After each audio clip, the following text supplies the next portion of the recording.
Hey. It's Everyday Shenanigans. Thanks for joining me. Sorry for the wait. There's some smoke in the city. Somebody is not happy with social media, and it is the Seventh Adventist Church, Kingsport, the church where the Wells attend church.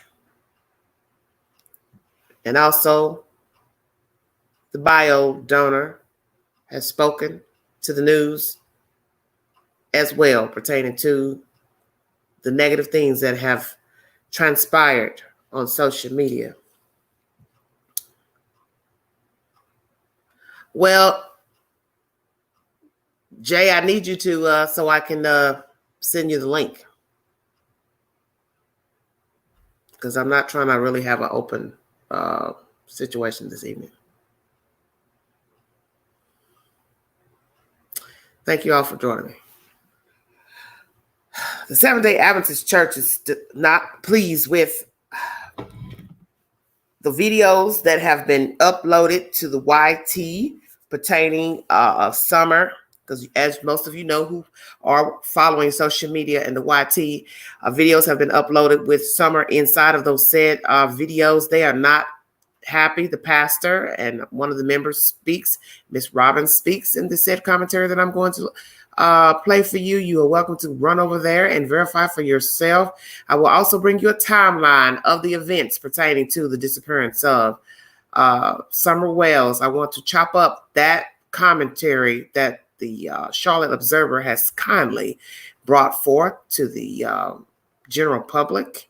And the purpose of my video tonight was really the timeline, but I wanted to go in and make sure there wasn't anything new uploaded to the news, and naturally there was. And this is what I found: commentary by Don Wells to the news pertaining to social media, hype, rhetoric, gossip, however you like to word it. And the church has also spoken. The pastor has spoken. I want to thank everybody for joining me. This is Everyday Shenanigans.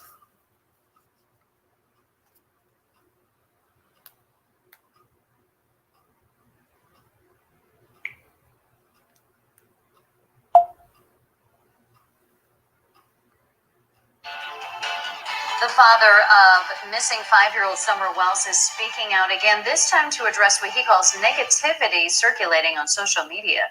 Today marks 1 month since family members say the Hawkins County 5-year-old girl was last seen at her home in the Beach Creek community. That was June 15th. In a statement to News Channel 11, Donald Wells addressed what he said are attacks on his family and misinformation, saying, quote, "It's affecting my other children who already are hurting." Wells said now it's escalating to threats and potentially putting my other children in danger, end quote. New at 6 News Channel 11's Bianca Murray spoke with members of the Wells family church who say that they've also been the target for social media backlash. The Wells family attends the Seventh-day Adventist Church here in Kingsport, where the pastor tells me the membership is only around 200. The small church family tells me they have been bombarded with hate on social media simply for being close to the case. These false accusations aren't helping anybody. Taking videos of our church services and looking for Summer Wells and trying to maybe put together some type of a theory or a conspiracy or some type of thought, it's not based on any evidence, and it's false, and it just hurts people and discourages people. Kingsport Seventh-day Adventist pastor David Ryder tells me his congregation is struggling to cope with the disappearance of their 5-year-old church member. They have struggled with losing sleep at night, not eating, you could say even depression. Just almost being sick over what's happened to Summer. Summer's Sabbath school teacher Robin Lane tells me she's been at the center of social media accusations since her student's disappearance. People just, they pick through everything you say and the way you say it, and even if your voice sounds a little shaky, it's nervous getting on camera sometimes. It's normal for us to be a little nervous sometimes when we're being asked questions.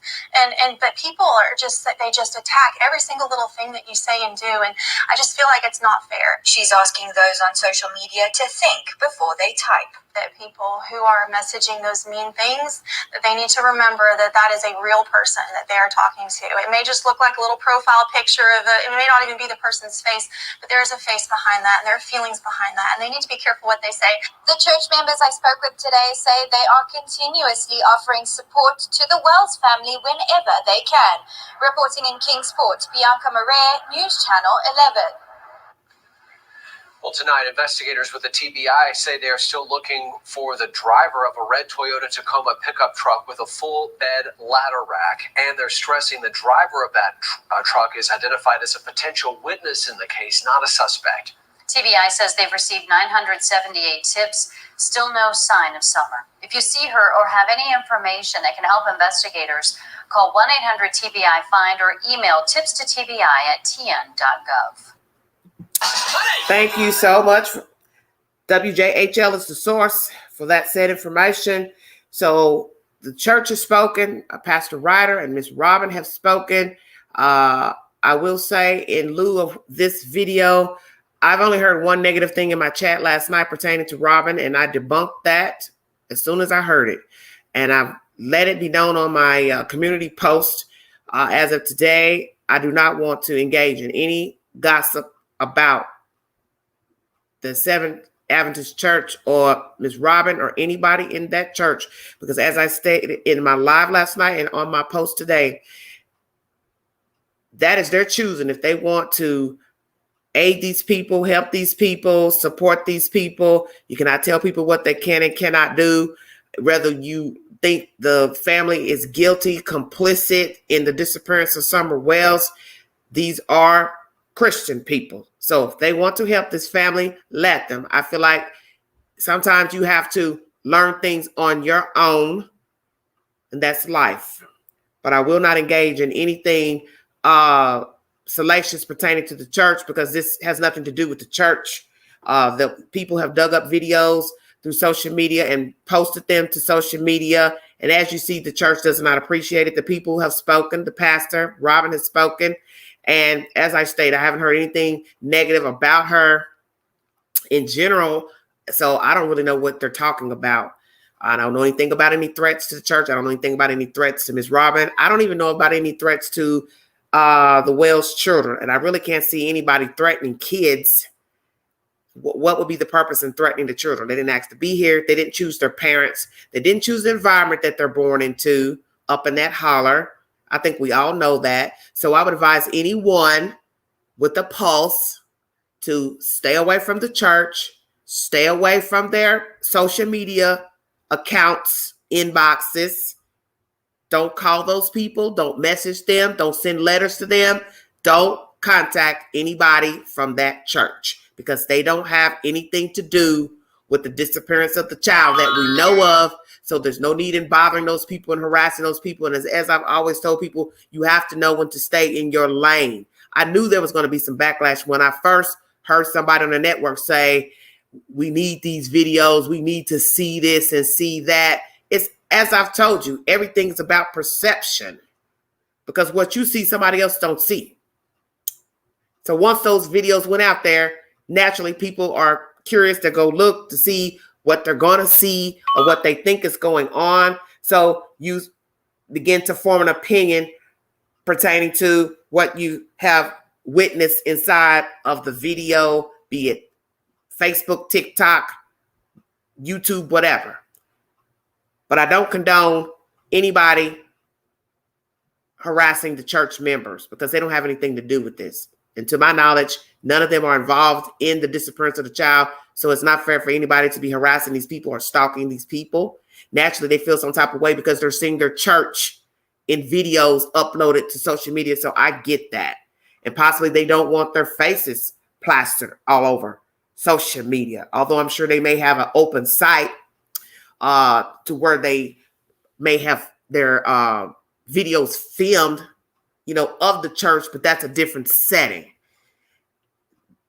I get it. They're taking it personal. So that's the set information. Okay.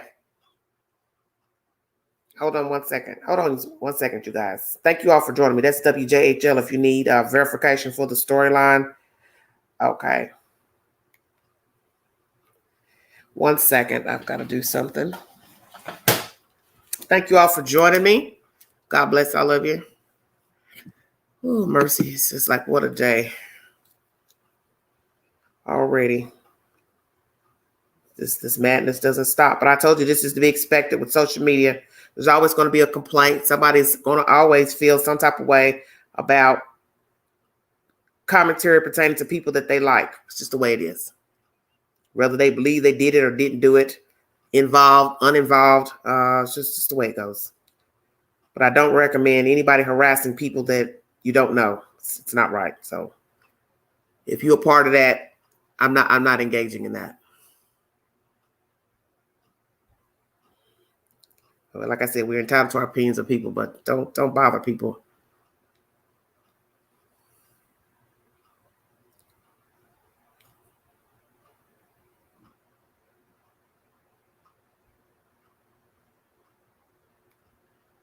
Okay, you guys. I'm going to bring you the next commentary. This is pertaining to Mr. Wells. He has a problem as well. Now, mind you, this is the same person who was running to Facebook, talking, giving the 411 pertaining to things about his family, the timeline, interviews with a man and the news. Also, I heard rhetoric that he's talked negatively about his own wife. And so I'm kind of confused to why you would then go to the news and complain about social media when you have been a party to posting said things that we don't have any verification as the truth or not the truth pertaining to the disappearance of your child and the timeline pertaining to your child. And once again, we are entitled to our opinion pertaining to the said information. Hold on 1 second, please.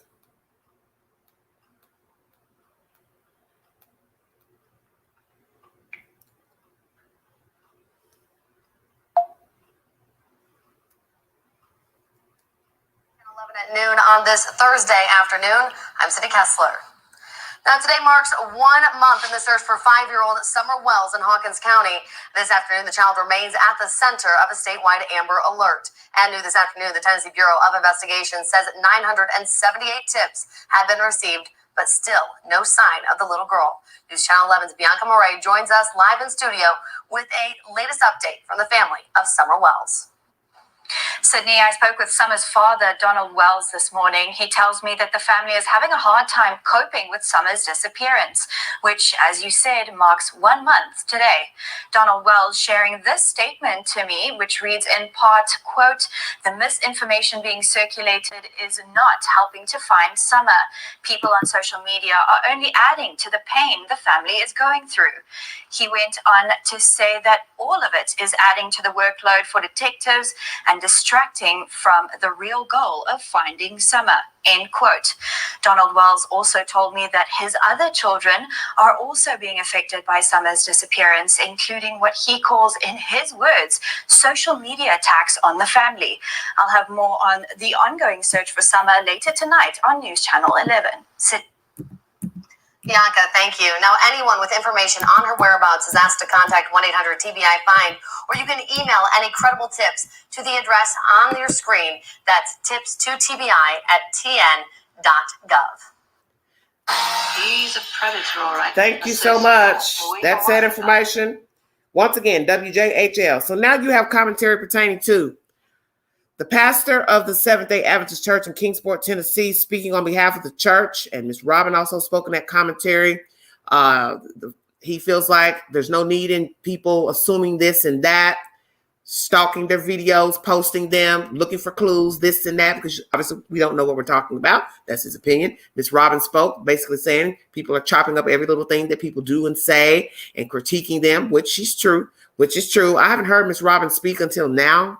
In this said commentary. And as I stated in my upload last night, with my live stream, I let it be known when the first negative thing was said about her, allegedly saying something. I debunked it right there in the chat.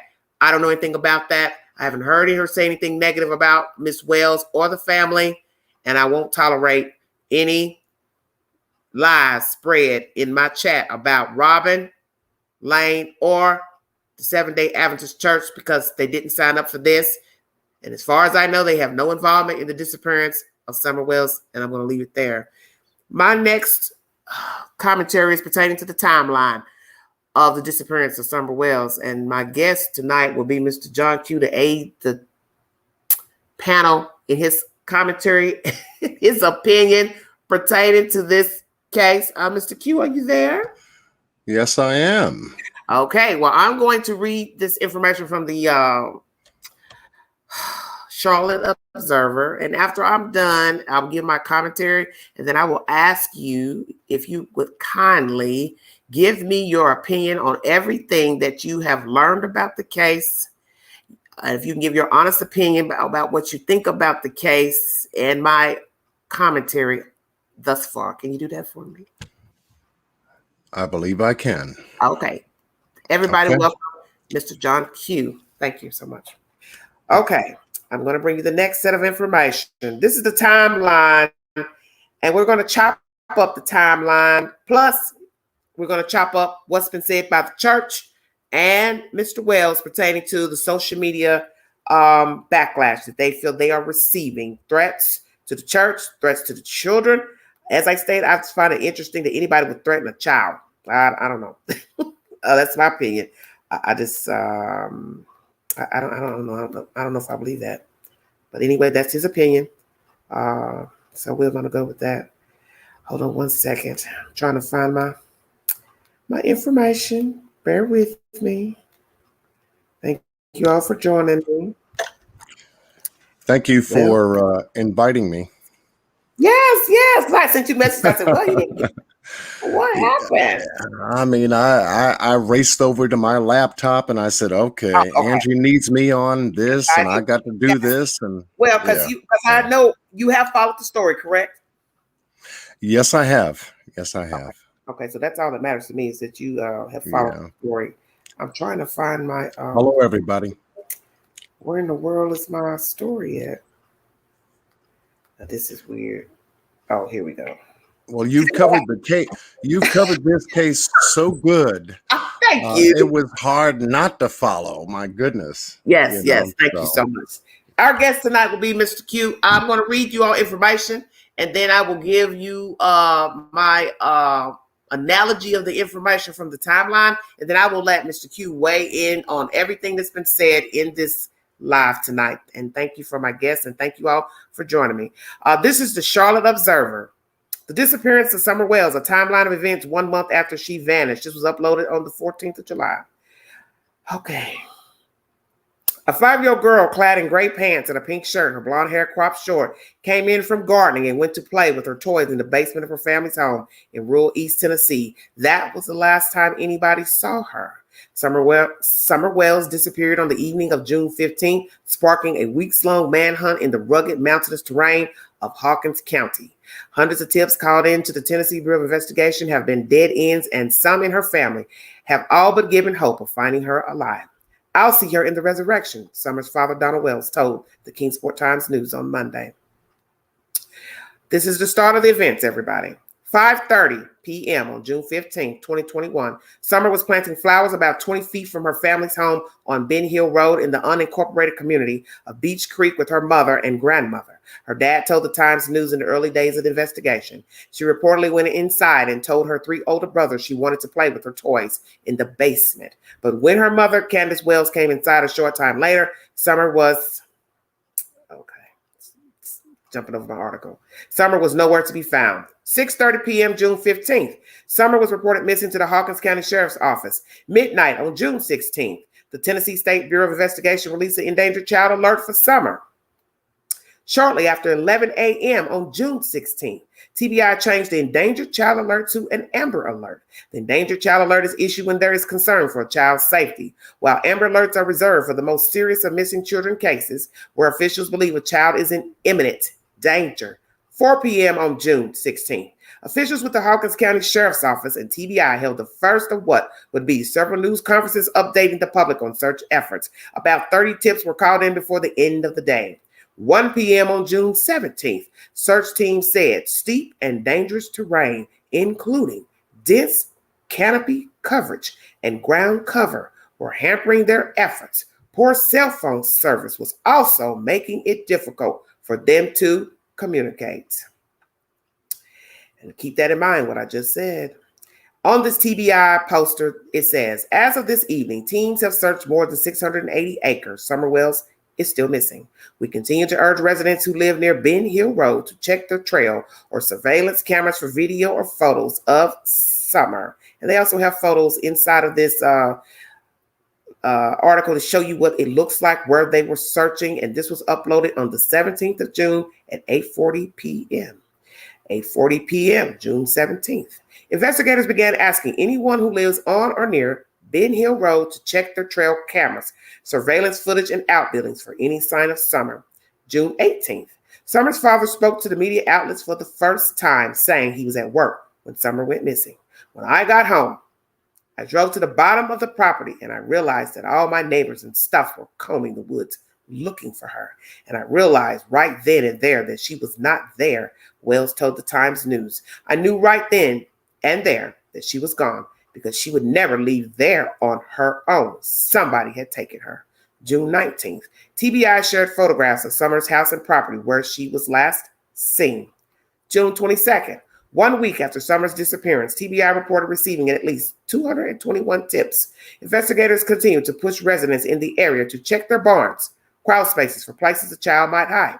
Specialized searches in the Beach Creek community carried on. June 23rd, investigators set up a roadblock to ask drivers if they noticed anything unusual on the day Summer disappeared. And in the said commentary, which is on Twitter, June 22nd, we have information from one of the leads on the case, which is the ground search. I want to see if this video will play. I don't know if it will or not.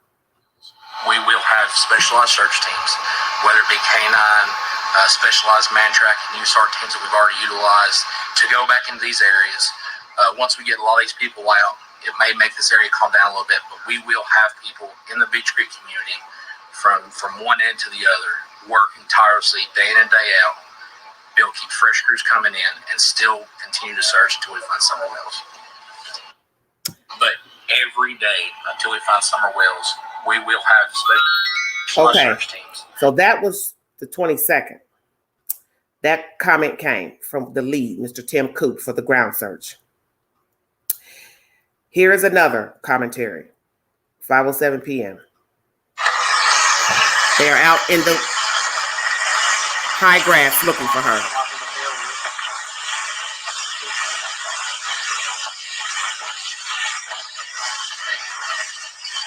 And let me tell you, the grass is higher than 3 feet. It's high. It's probably 3 feet at least. You can go into the said commentary to see. This article is by the Charlotte Observer. You can go in and see it on Twitter. You will see how high the grass is. I'm telling you, just there's no way you would see a person of any height if they were lying down. There's no way you'd be able to see that. June 26th, TBI asked for the driver of a Toyota pickup truck to come forward after witness reported seeing it in the Beach Creek area in the late afternoon or early evening on June 14th or June 15th. Officials said the person may have seen something related to Summer's disappearance. The truck was described as a 1998 2000 maroon or red Toyota Tacoma with a full bed ladder rack along with white buckets in the truck bed. To date, the driver has not been found. June 27th. Officials announced they are scaling back search operations. July 1st. The Polk County Sheriff's Office in Wisconsin told WJHL Summer's disappearance renewed interest in the case of her missing aunt, Rose Marie Bly, who vanished in Polk County in 2009. July 2nd. Hawkins County Sheriff Ronnie Lawson told WJHL they have received no solid leads from over 750 tips called in. July 11th. Lawson told the Times News Summer's case is nowhere even close to being cold. July 12th. TBI confirmed they've received 935 tips regarding Summer's disappearance. In a recorded video, Lawson told the public everything is still on the table. We're still trying to find out what happened to Summer, so everybody is still a person of interest, he said. On the same day, in an interview with the Times News, Summer's father, Donald Wells, expressed little hope that she was still alive. He also confirmed he, his wife, and mother-in-law all passed lie detector tests in the early days of the investigation. July 13th. Shelley Smitherman, assistant special agent in charge with TBI, said investigators typically have a credible tip or lead to go off of within a couple of days of a child disappearing. That is the frustrating part for law enforcement in this case and for the public, she said. We will continue to investigate and to search for Summer. In the public side, there may not be as much media attention given to this case, but that does not mean that we stop what we are doing. As of July 12th, 935 tips were received pertaining to Summer Wells. This is what was said by the TBI. Summer Wells has now been missing for a month.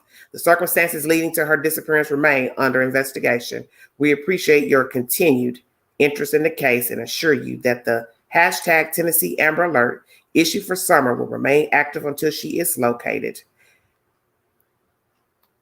What to know? Summer has blonde hair, blue eyes, 3 feet tall, weighs 40 pounds. Investigator says she was last seen wearing gray pants, pink shirt, possibly barefoot. Anyone with information about her disappearance is asked to contact the TBI at 1-800-TBI-FIND or the Hawkins County Sheriff's Office at 423-272-7121. Tips can also be emailed to tipstotbi@tennessee.gov. That is the sad information.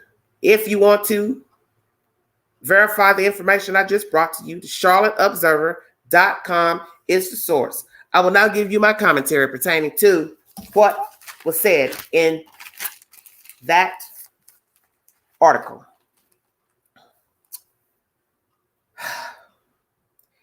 Ben Hill Road is where these people reside. And it's in a community called Beach Creek, which is unincorporated. And I think most of you know what that means, unincorporated. 6:30 is the timeline that a report went in on June 15th pertaining to a missing child. An Amber Alert wasn't relayed to the public until the next day, which was June 16th at 12 midnight. Why is that? Why one whole day? From 6:30 on the 15th to 12 a.m. the next day, this child did not get an Amber Alert until the next day at 12 midnight. Why so long? Shortly after 11 a.m. on the 16th of June, TBI changed the endangered alert to Amber Alert. Why? What changed? Not quite 2 days later, a search was issued for the child. Why not? What's taking so long? Why almost 2 days that they went searching for this child? The next day on June 16th, they had news conferences. June 17th, 1 p.m. They decided to start talking about the child to the public. I have a problem with this. Why did you wait till June 16th, Sheriff, to tell the public to watch and look for her on their cameras and set information? Seemed like to me that would have been issued on the 16th for people in the public to look out for her. Very, very strange. 3 days later, Mr. Don decides to talk to the news. Why did you wait 3 days? He states that on that fateful day, he drove to the bottom of the hill. Well, it makes no sense to me because you have to start to the bottom to get to the top, which means when you came home, wouldn't you be coming from the bottom of the road? So you had already seen the people gathering when you were coming in for work. Or were you already at home and then you heard of the people gathering to look for your child? I'm confused at this. 4 days later, the TBI shared pictures of the property. This was June 19th. Why 4 days later? 1 week later to the date, 221 tips came in, but yet no sign of Summer Wells. 1 week and 1 day later, we get information from the TBI of a red truck. A roadblock, excuse me. 1 week and 1 day later, we get information about a roadblock. Why would it take 1 week and 1 day to block off a road? What use would it be 1 week later to block off a road? Please stay woke. Wouldn't it have made sense to block off the road the night he called in on the 15th to say his child was missing? This makes no sense to me. June 26th, 11 days later, we get information of this red pickup truck. And I'm trying to figure out who called in this tip, because they say someone called it in. What was the purpose? Did they see the person doing something suspicious? Was it just driving up the road, or was it parked on the side of the road? Did they see a person get out of the truck doing something suspicious, lurking around? Why did you, whoever you are, call in this tip of this red pickup truck to the TBI? I am very curious. And why has there been no update or a match of this Tacoma truck? Where is the driver of this Tacoma truck? June 27th, we get information that the sheriff and TBI are scaling back to search. So this is 12 days later from the initial call that Summer Wells went missing. So not even 2 weeks later, they're scaling back. Why? 2 weeks later,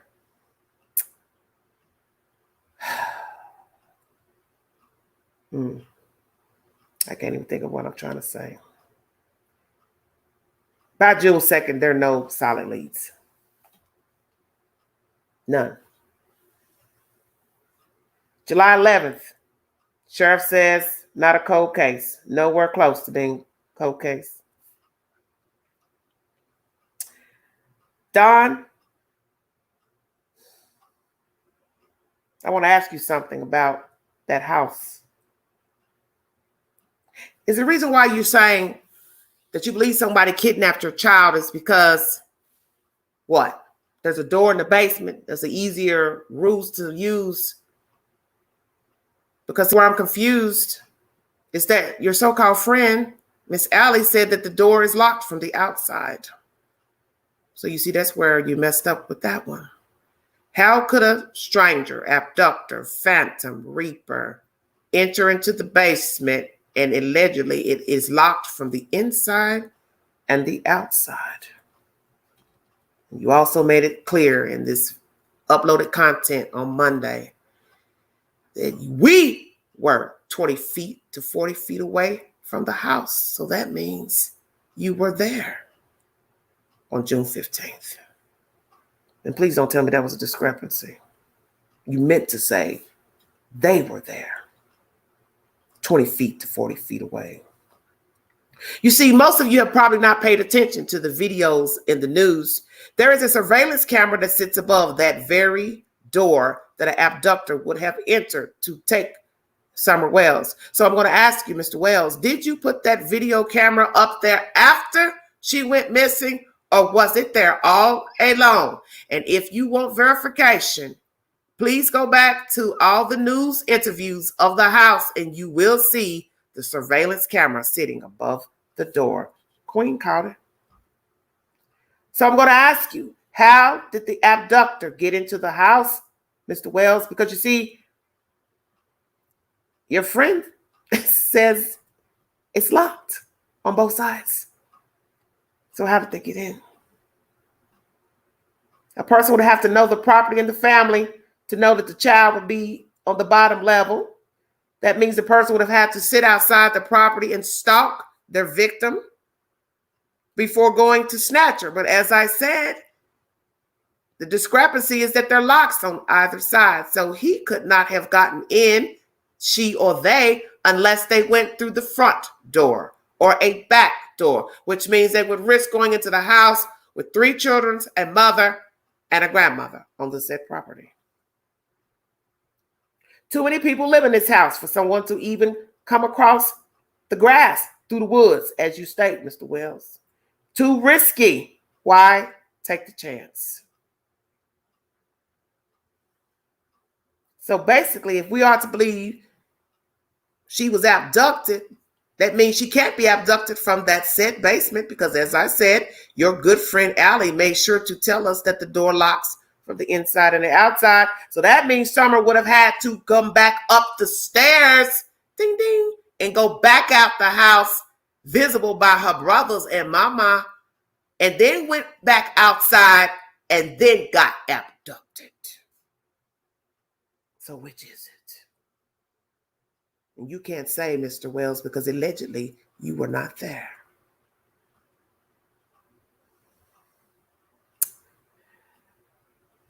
See, Mr. Wells, the problem with this ruse is that you did not think this crime through. You or Candy Kane. And you've changed your versions, Miss Candy, 4 times. And I've seen each article with verification. And by no means do I believe any reporter, WKRN or WJHL, fabricated any information in any article that has been brought forth by the news.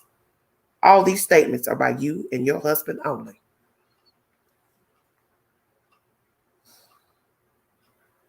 You see, you have made an excuse for everything you said, and the things that you have said can be debunked, and debunked by your own statements, logic, and stats. So please try again. That is my commentary, Mr. John Q. Powerful. Thank you. Indeed, powerful. Thank you.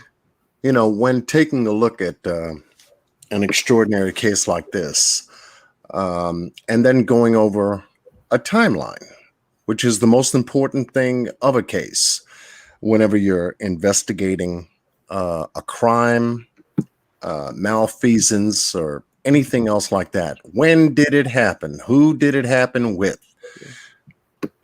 And so on and so forth. But in this particular case, the way it's been outlined, both by the news media, you know, they covered, you know, the information as best as they could. Yeah. The police investigation and what they're releasing from the case, Yes.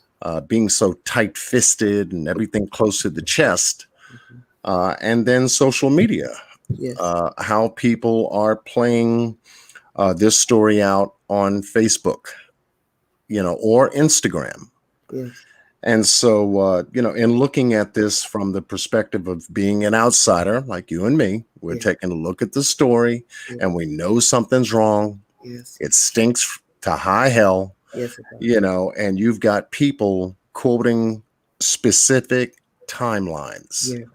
And the point of origin, like you said, the truth is always in the beginning. It's never in the middle. Yes. And it won't play out in the end. Amen. Yeah. Yeah.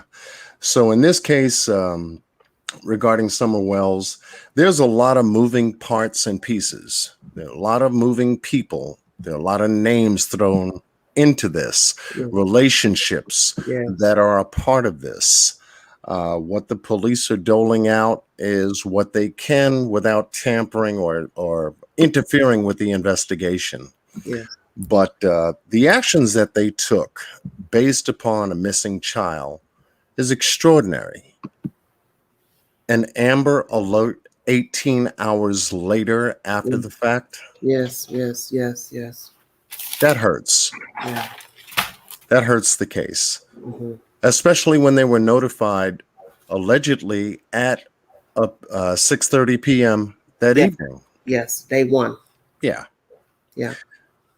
So part of that goes back 3 hours before, you know, after they so-called came back from the swimming hole and picking up prescriptions for the mom because she allegedly had something going on with her knee.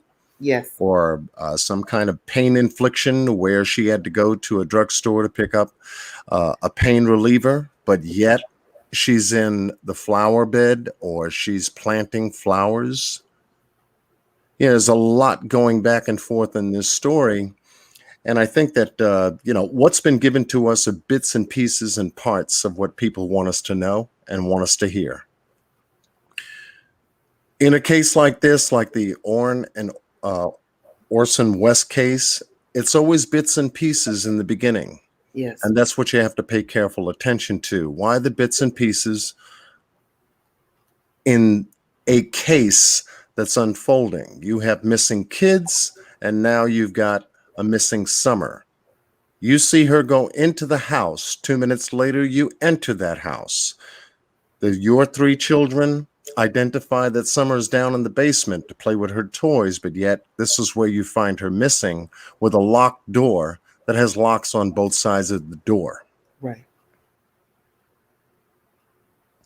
You have a biological father that's supposed to be at work. She calls him rather than the police. Yes.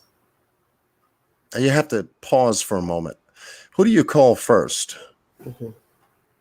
Well, obviously she called him and told him about it.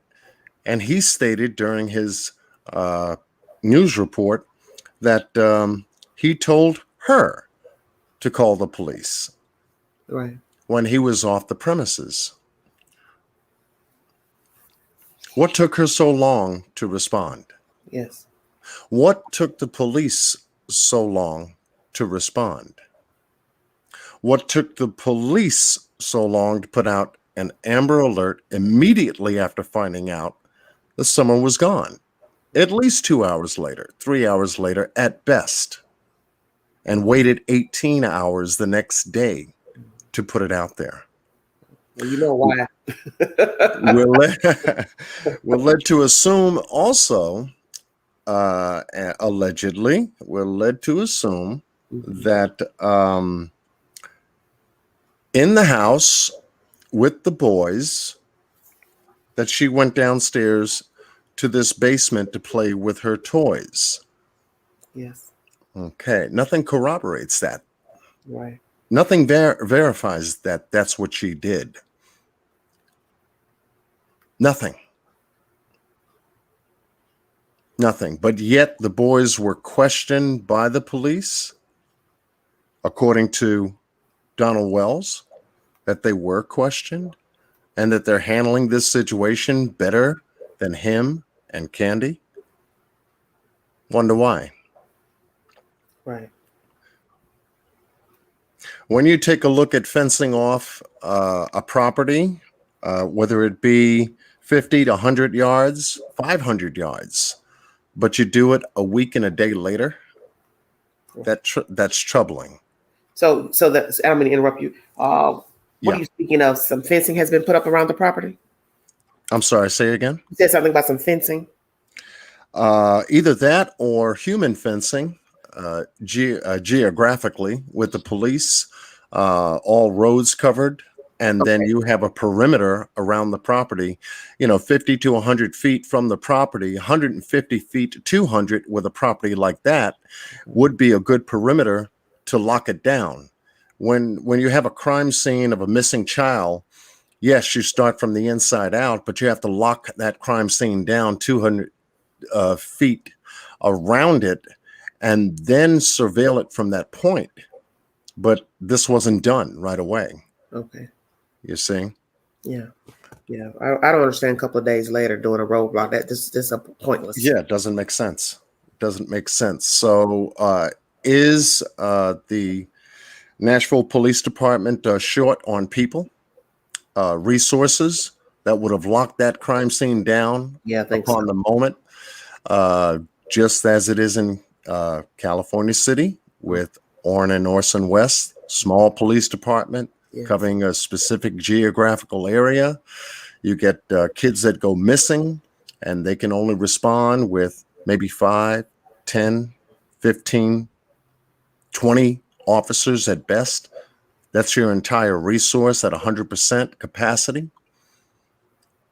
So that's what Tennessee Nashville Police Department really told us, is that they don't have the resources for them to have other resources outside of that area being called in.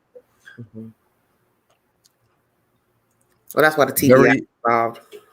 Yeah, very sparse cell phone towers in that particular location.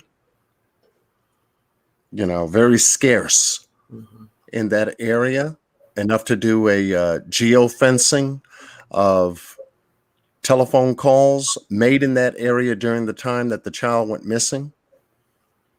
I mean, there's a lot to this. And as you build the case from the point of origin at 6:30 from May 15th, it makes you think that something happened prior to May 15th, 14th, 13th. Why do you say that?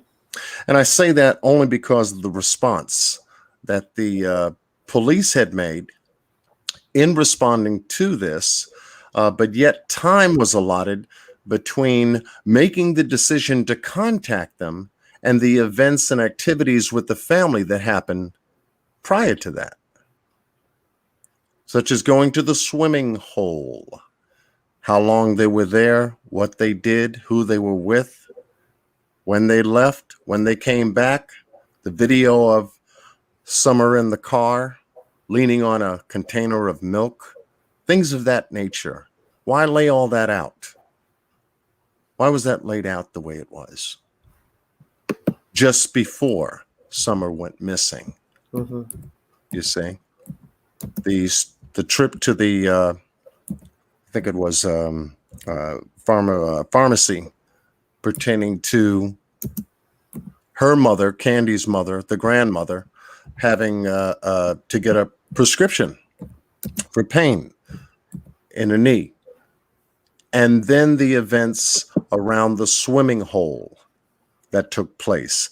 And it just seems like everything was squoze in a very short period of time. We went here for the prescriptions, but perhaps maybe they won't have it done or this on time. So we'll go to the swimming hole, go there for a short time, come back, pick up the prescriptions, and then go there and then drop off the 15-year-old and then go back here at home.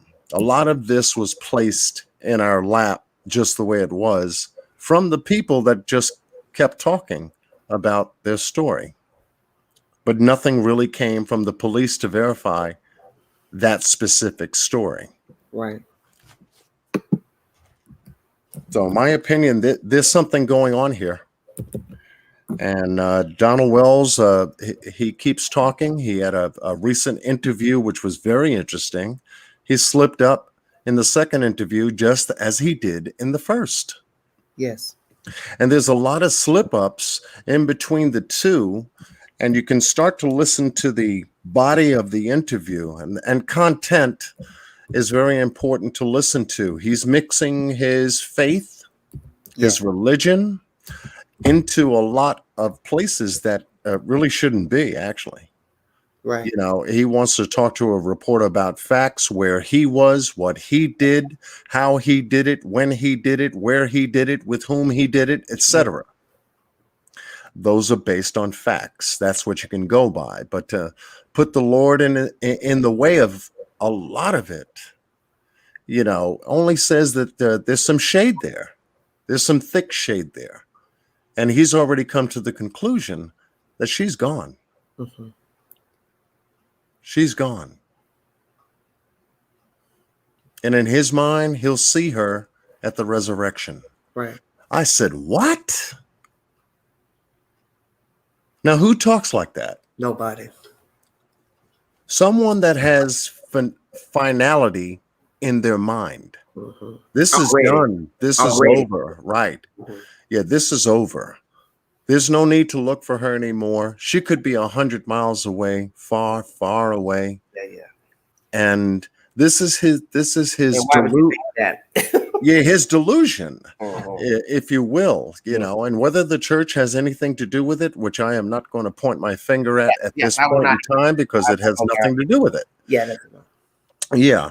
And for anyone that believes what they heard Donald Wells talk about in the first interview with Candy and the second interview independent of Candy, you have to really listen between the lines. Yes, They're very big and as thick. they say, sober thoughts, especially coming from, it's a bad joke of an alcoholic, but absolutely talks too much. Exactly. And for him to also interject the fact that this is a situation where he is fighting amongst himself. In his mind, he knows that Summer is gone. There's no need to look any further. There's really no need to really do anything but let God do the rest, is his excuse. But at the same time, too, his faith is trying to push him forward away from going to get drunk, going to think about himself. But yet, this is what he's been doing from day one. Yes. Is really covering himself. Yeah. Amen. Was he really at work, or was he really there 30 to 40 feet away? Yeah, but he slipped up, though. He said we. Yeah, he did. Yeah. We, they, she is what he used during that interview. And I heard it carefully because I went over it. And I said, boy, oh boy, you slipped up. Yeah. And you can't take it back. And that's the thing. That's why she kept changing her story day for day in the beginning. I have several news articles on my videos where I have given 4 different versions of that day, June 15th. And there's no way the news made any of that stuff up. Right. They got that from Candace Wells. Mm-hmm. And you can see the activities after a month now, as to what they're doing. Yes. How they're doing it.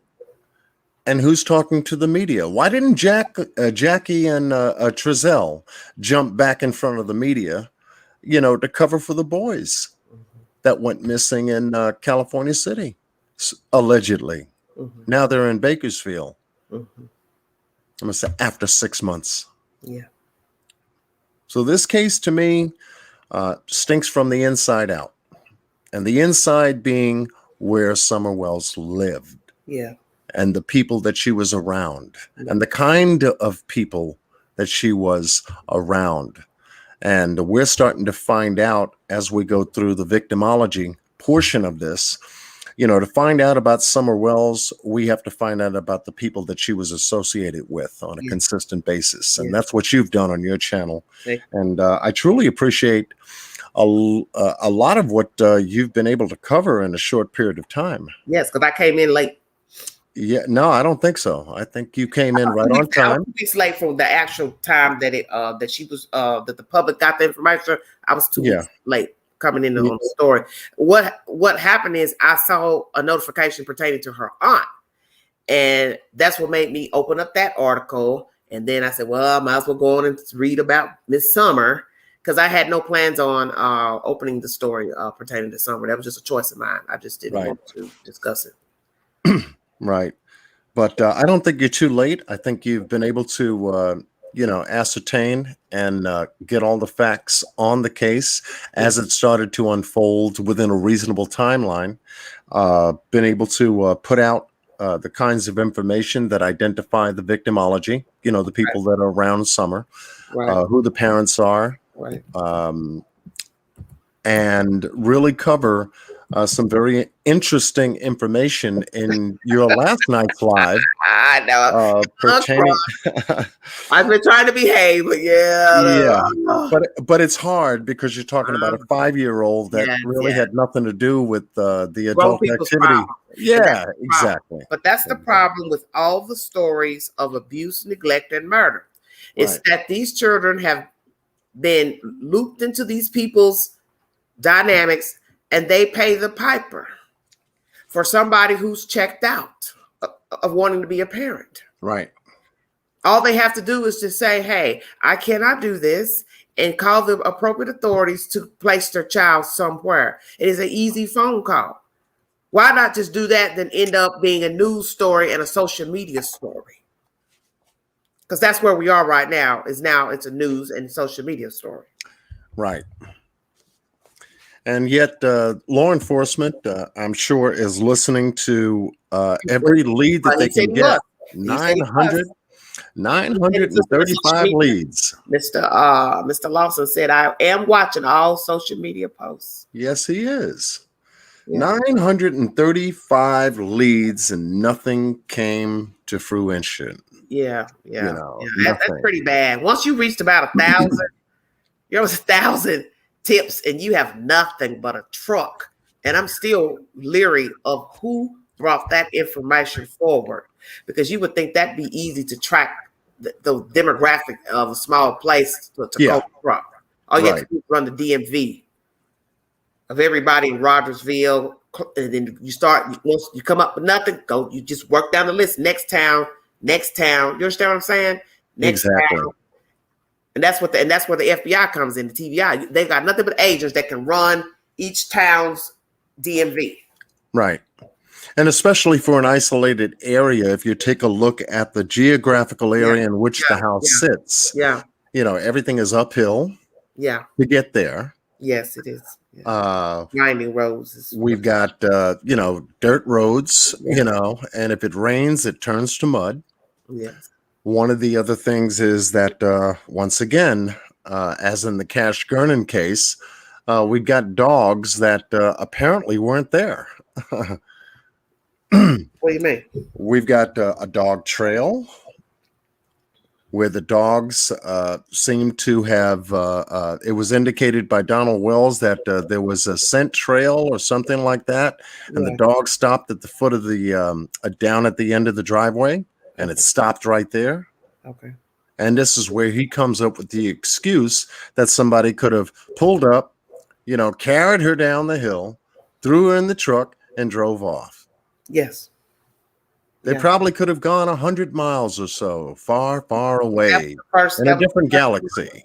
First, it was up the road, down the road, put her in the car. However, the next thing you know, we're talking about dog trails and through the woods. Which is it?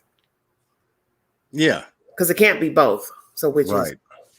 But then again, everybody also knows too that if a dog knows you, why would it bark? Mm-hmm. It would be happy to see you. Unless you got one that's kind of feisty. Yeah. Yeah. And you're always going to have, if you have more than one dog or 4 or 5 or a group of dogs that get along with each other and it's part of the property, and, they know who comes, they know who goes. Yeah. And it's part of the case as well. So why didn't the dogs, give the alarm that Summer was in peril? Summer was in danger. Good Summer was being girl, taken by she would have been somebody. screaming, of course, unless the person covered her mouth. Exactly. And that's what dogs can scent. And that would have alerted anybody in the area, whether it be Candy, the mother, the boys, Mr. Donald Wells himself. Yes. That would have automatically alerted those folks there at the house that someone was taking Summer away. They would have notified police right then and there. Police would have locked down at least 5 miles in and around the perimeter of that home to lock all roads down and start checking cars, if that's what they seen drive away. Especially a red or burgundy pickup truck with buckets on the side and all this other stuff. I think that was thrown in there as an illusion to throw us off, really. You think it's a decoy? Yeah. Yeah, I do too. I don't think there's no truck. Yeah. Because by now, as I said, people in small towns can't hold water. They'll choose to talk about what they want to talk about, but there's no way somebody wouldn't have been then threw somebody's name under the bus with a red Tacoma truck. Yeah. The abduction. Already found somebody. Somebody. That's right. And the abduction theory that Mr. Wells comes up with is quite interesting to listen to. He's telling of something that he supposedly, allegedly had not seen. Past tense. Right. Everything's past tense. Everything in past tense, correct. And her and she instead of Summer. What person does not call their child by their government name when talking about them? Her and she means I'm detached. I'm devoid of emotion. As if I'm a stranger saying, I saw her over there. I saw him over there. Like I don't know your name. I saw him who? That guy. Yeah. And that's called cognitive disassociation. In psychological terms and everything else like that, when you are trying to, disconnect yourself from that a particular situation, place, or thing. Okay. And that sounds sad. Listen to what you're saying, though. That's your child. And do yeah. you not know you're doing it, or you do know you're doing it? Right, exactly. Now, if these people were under the influence during that time, we can now understand because of the victimology. Once again, if you go back to it, these folks don't look like they had a sober day and Lord knows how long. That's your take on that, really? Yeah. Do you believe he is still using alcohol? Yes. Okay, he never because stopped. that's what he's fighting right now. Right. He said so in the second interview. Because he was speaking really present tense. I think that's really what he's been doing since day one when they fabricated this story of the child being abducted from that property. They have been talking present tense. What happened?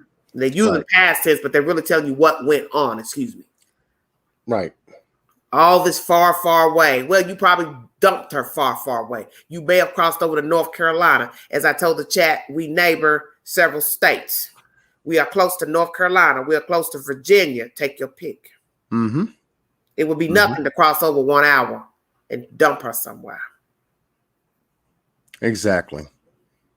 And you're talking about some very rugged terrain in that particular area. My goodness. He could be right there in front of them. That's why the search team said, I'm going over the same places each time, different eyes, fresh eyes, because you could miss something. In the one video that I just played from Twitter, the grass was high.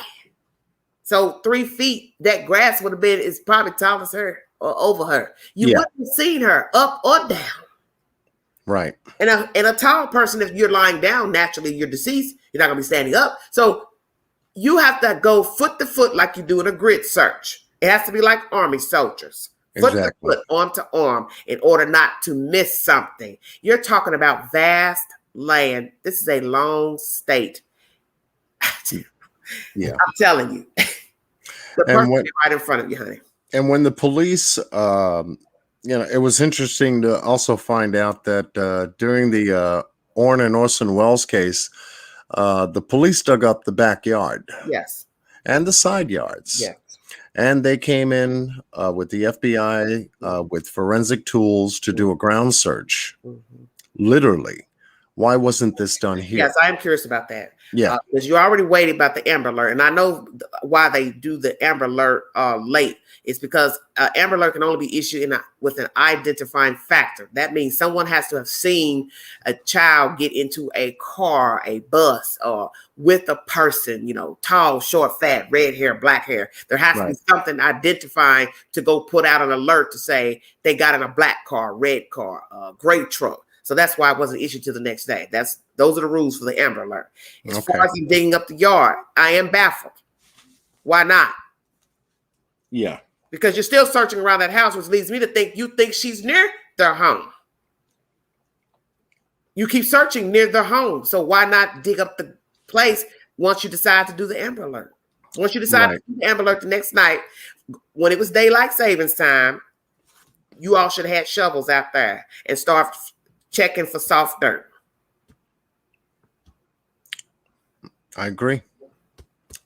Water plays a very important part in this case as well. We're talking about a swimming hole that they went to. Yes.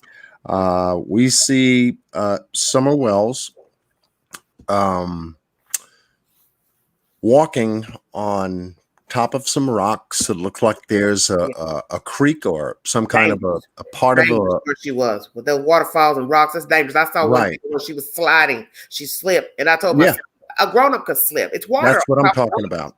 That's what I'm talking about. And then that piece of the story is ending up in the narrative as well. Yes. Where she slipped and she was underwater for 10, 15, 20 seconds, give or take the estimate of the individual who actually witnessed it. That right there is kind of telling, because how many people up in here? How many of y'all slipped in a swimming pool walking down the stairs on the shallow end, maybe took a little bit of a fall. Yeah. You're in 3 feet of water, and maybe your foot slips a little bit because there's enough chlorine and pH in the pool, and you take a little dunk. You know, the natural body response is to push back up where there's air, because this was a sudden slip. But we talk about 10, 15, 20 seconds. It's a little bit more than anything else. Now, do we know if Summer can swim? I don't know. Okay. How deep was she in the water that she slipped in, according to the story? Well, it looks shallow because you could see her whole body where she was playing in that TikTok video. All right. Okay. So it was close to the bank where she was. Okay. What's to say that she didn't hurt herself in that fall? Yes. And nothing has been brought out of that, because now we don't have Summer physically to examine whether she hurt herself or not. We don't. Right. And hence, that's where the heaviest part that I'm looking at in the story is the slip. We're talking about water. We're talking about a search. We're talking about an extensive search for a month. And yet there's no Summer. Right. Nothing. And over 300 acres covered in and around the surrounding areas. And you're still not getting started even with that. Yeah, exactly. And that's what people don't understand about the land here, that, as I state, she could be right in front of you. You wouldn't know it. Because you'd have to go, as I said, arm to arm, foot to foot to search. That's why the sheriff let it be known they didn't want outsiders helping, because they didn't want to end up with them being a news story of getting lost, because that's what can happen. There's no path in the vast wilderness. There's just no path. That's why I thought it was funny when he said something about the dog path, and I thought, well, where did this dog path scenario come from? And that's why I don't engage in that. That's just who I am. That's my personality. Once I have seen you lie more than one time, I don't need to go find what you said yesterday or 2 days ago. That's who I am, because I feel like, what am I searching for? If you've lied 2 times, now 3 times, now 4 times, why do I need to go to social media to see what you posted on your Facebook page? Why do I need to go see what Pookie Ray posted? For what? Right. All I'm doing is wasting my fingers to go look at some more lies. I don't get it. Yeah. I don't indulge in that.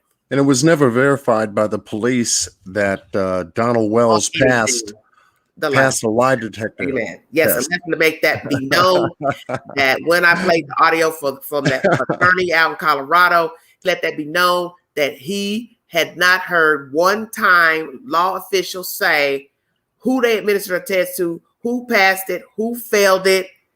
And you can see he skirted around that topic when he was talking to that guy. It took him forever to finally come back around and say, oh, yeah, and by the way, I took it too. You were supposed to say that as soon as you said she took it and didn't pass it. But you skirted around. Oh, it was 5 days. It took her. She just wasn't up for taking the test. Why not? You should be running out of breath to take the test. It's your child. Hey, yeah, I'm going to take this test so I can get this over with. Yeah. But, when you talk about a police investigation of this magnitude, covering the Summer Wells case, and to have someone say that they did take a polygraph test, it was administered. They gave them plenty of time before the test was taken, because he stated that he couldn't sleep. He was agitated. This missing daughter of his was on his mind, as well as Candy's. They gave her a little bit more time because she was more distraught than he was. Mm-hmm. But yet he comes out and says that he passed the test. Mm-hmm. Candy then takes the test 5 days later, and she came out good. And even good old, grandma took the test, and she came out well. And I'm going, how the hell does he get this information from an ongoing investigation? Right.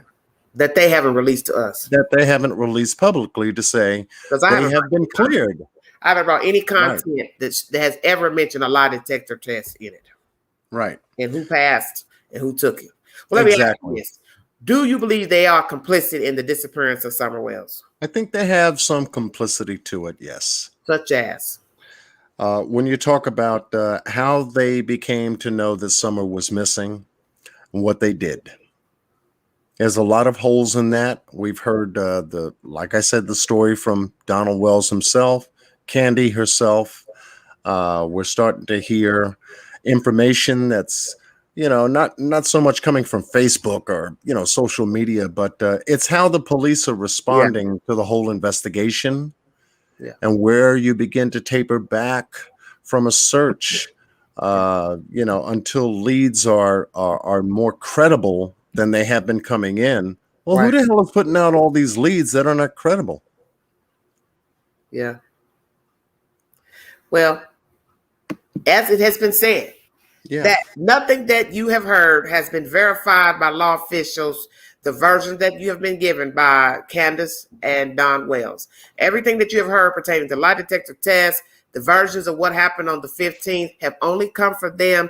There's been no confirmation of anything. Law officials haven't even told you they've got surveillance to prove she was where she said she was on that day. Correct. As far as what they took out the house, what they found at the house, evidence, luminol, whatever you're thinking of, nothing has come forward, which I do find interesting. We don't have anything. But see, that's the difference between this and Cal City. Cal City was letting you know what they was going in, taking, digging up. But yet you didn't get no little miniature updates every day. I'm figuring they're doing this because, one, it's a big story in this area. The news people don't have anything else really to talk about. Possibly the race card. And possibly they know these people are complicit. And they're behind this child being gone.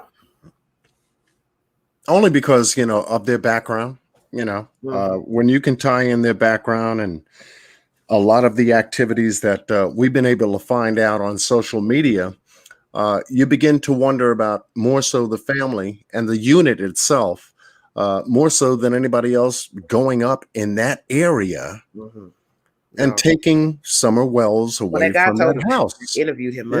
He said that was the only thing he said that, because he kept a unbiased approach in the interview.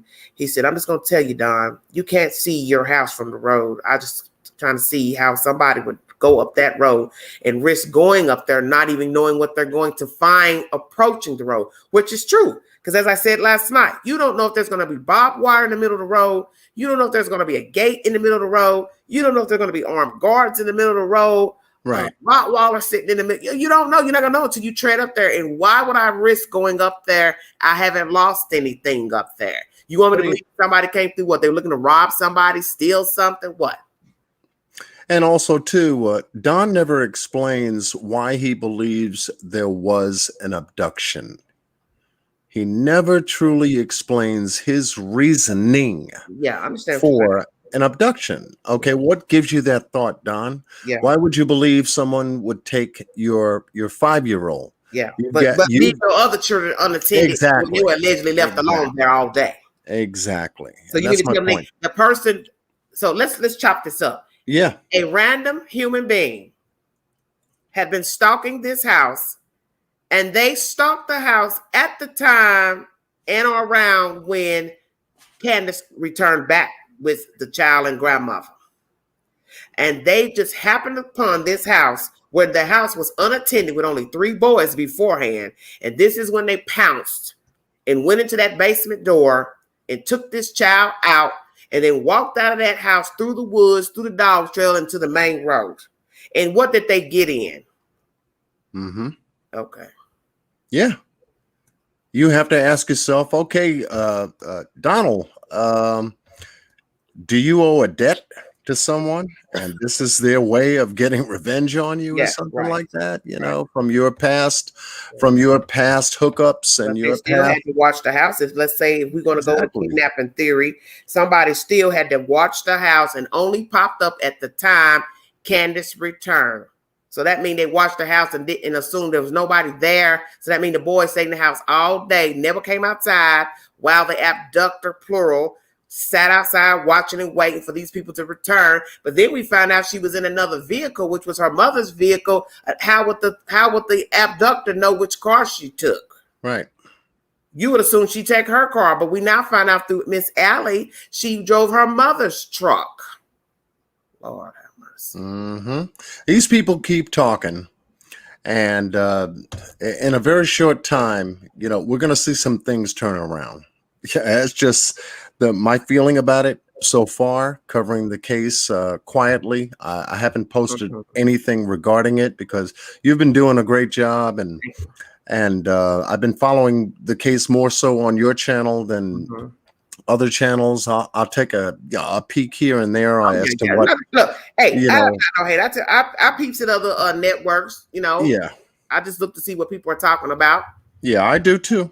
But the attorney that you brought up last night and last night's live. I played his audio from the video from his channel. I mean, he brings in some great points. Yes.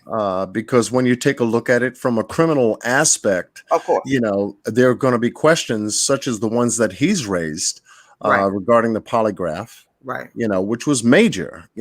How do you find out you pass a polygraph during the ongoing investigation? Because they're not going to tell you nothing. Yes, this is true. And he feels that he's passed, but he also said he didn't know whether they were cleared or not during the interview. But see, once again, you've contradicted yourself. Yes. And that's what he did. Well, that's why he needs to go ahead and keep talking, because if he hasn't figured out by now, he has sealed his fate and his wife's fate. I don't know what else to tell him. Yeah. You have sealed your fate with saying you were home when the child went missing or whatever, 30 feet, 20, 30 feet, whatever, 20 to 40 feet. You just said that in the interview with that guy.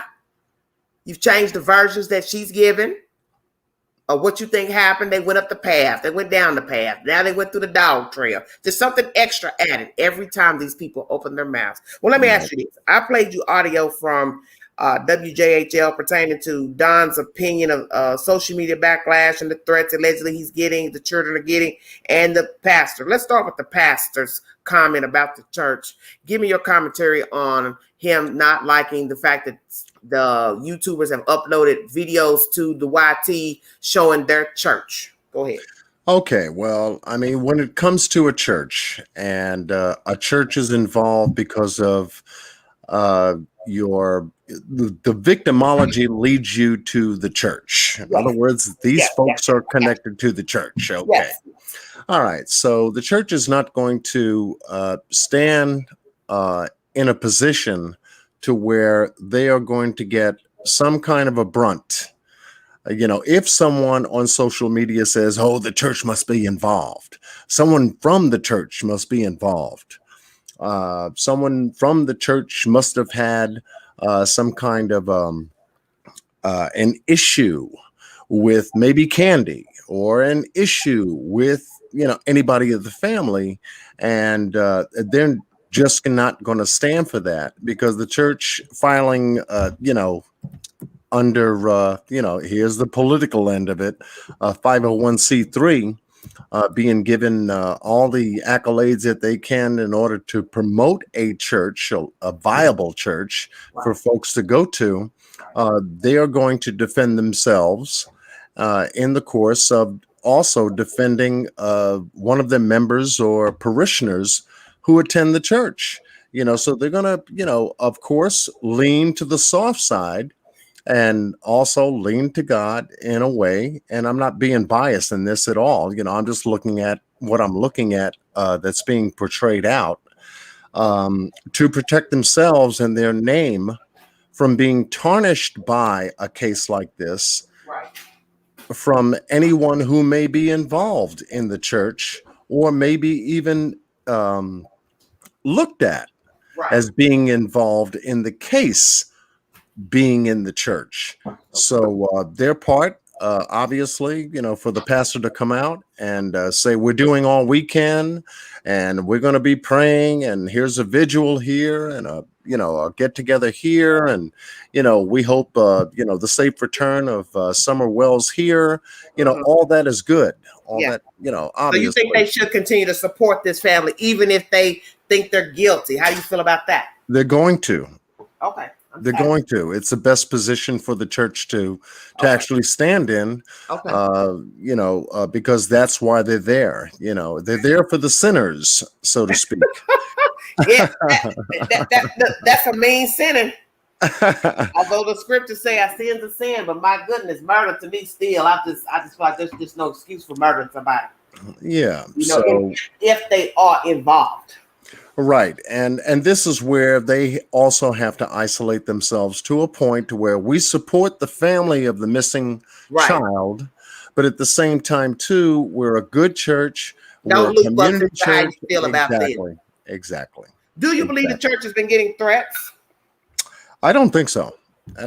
Okay. So do you believe that the children, other children are being threatened? Since Mr. Wells decides to throw that out there to the general public. No, I don't think so. I don't either. And now let's speak on him saying he's now has a problem with the gossip and rumors or whatever on social media. How do you feel about him talking about that? I think that's what he's using as a crutch to promote the threats along the church, I believe too. Exactly. Yeah, I believe he's using the church as a crutch, and that's why I have a problem with Mr. Wells. Yeah. And obviously, if anyone who sees exactly how this case is unfolding, you can actually see the connection between the family unit and how they're responding to this situation, the church and how they're responding, and now the police, after searching for a month, how they're responding. We're going to kick back a little bit. We're going to allow certain things to happen. Yes. We're going to allow people to come forward if they want to. We're going to allow the tip line to stay open. We're going to follow up on the tip line. We're going to see what's credible. What's that? How do you feel about the tips that have led nowhere? That is suspect right there. Because and to me, the reason why is because if you have 935 people are calling in for tips and nothing is panning through, what's really going on? Is it one person calling in 30 times? Exactly. Or if it's a circle of neighbors, if you pick 5 people, they can change their voice, their way of speaking in a way that I think a lot of the calls are people who are sitting in these chat rooms, such as what we're doing here, and they're calling with their dreams and ideologies and assumptions. And as they told you, we need credible tips. We don't need anything that you've thought about, no psychics, no nothing. We want you to call in if you know something about this child on that day. You saw something, not a dream, not an assumption, not a speculation, not a narrative. You know something, saw something. I think a lot of the calls are just random people all over the United States calling in that tip line. But then again, Angela, how could you do that with that they've done it with Cal City? I know I've talked to people who admitted to me in confidence that they call tips in to Cal City Police Department, Bakersfield, with assumptions and what they thought happened in the case. I've had people in the chat admit they've done it, and I told them right there in the chat, why would you do that? Right. You don't know those boys. You don't live in California. You don't know the West. So what would possess you to call a tip line on something you thought about?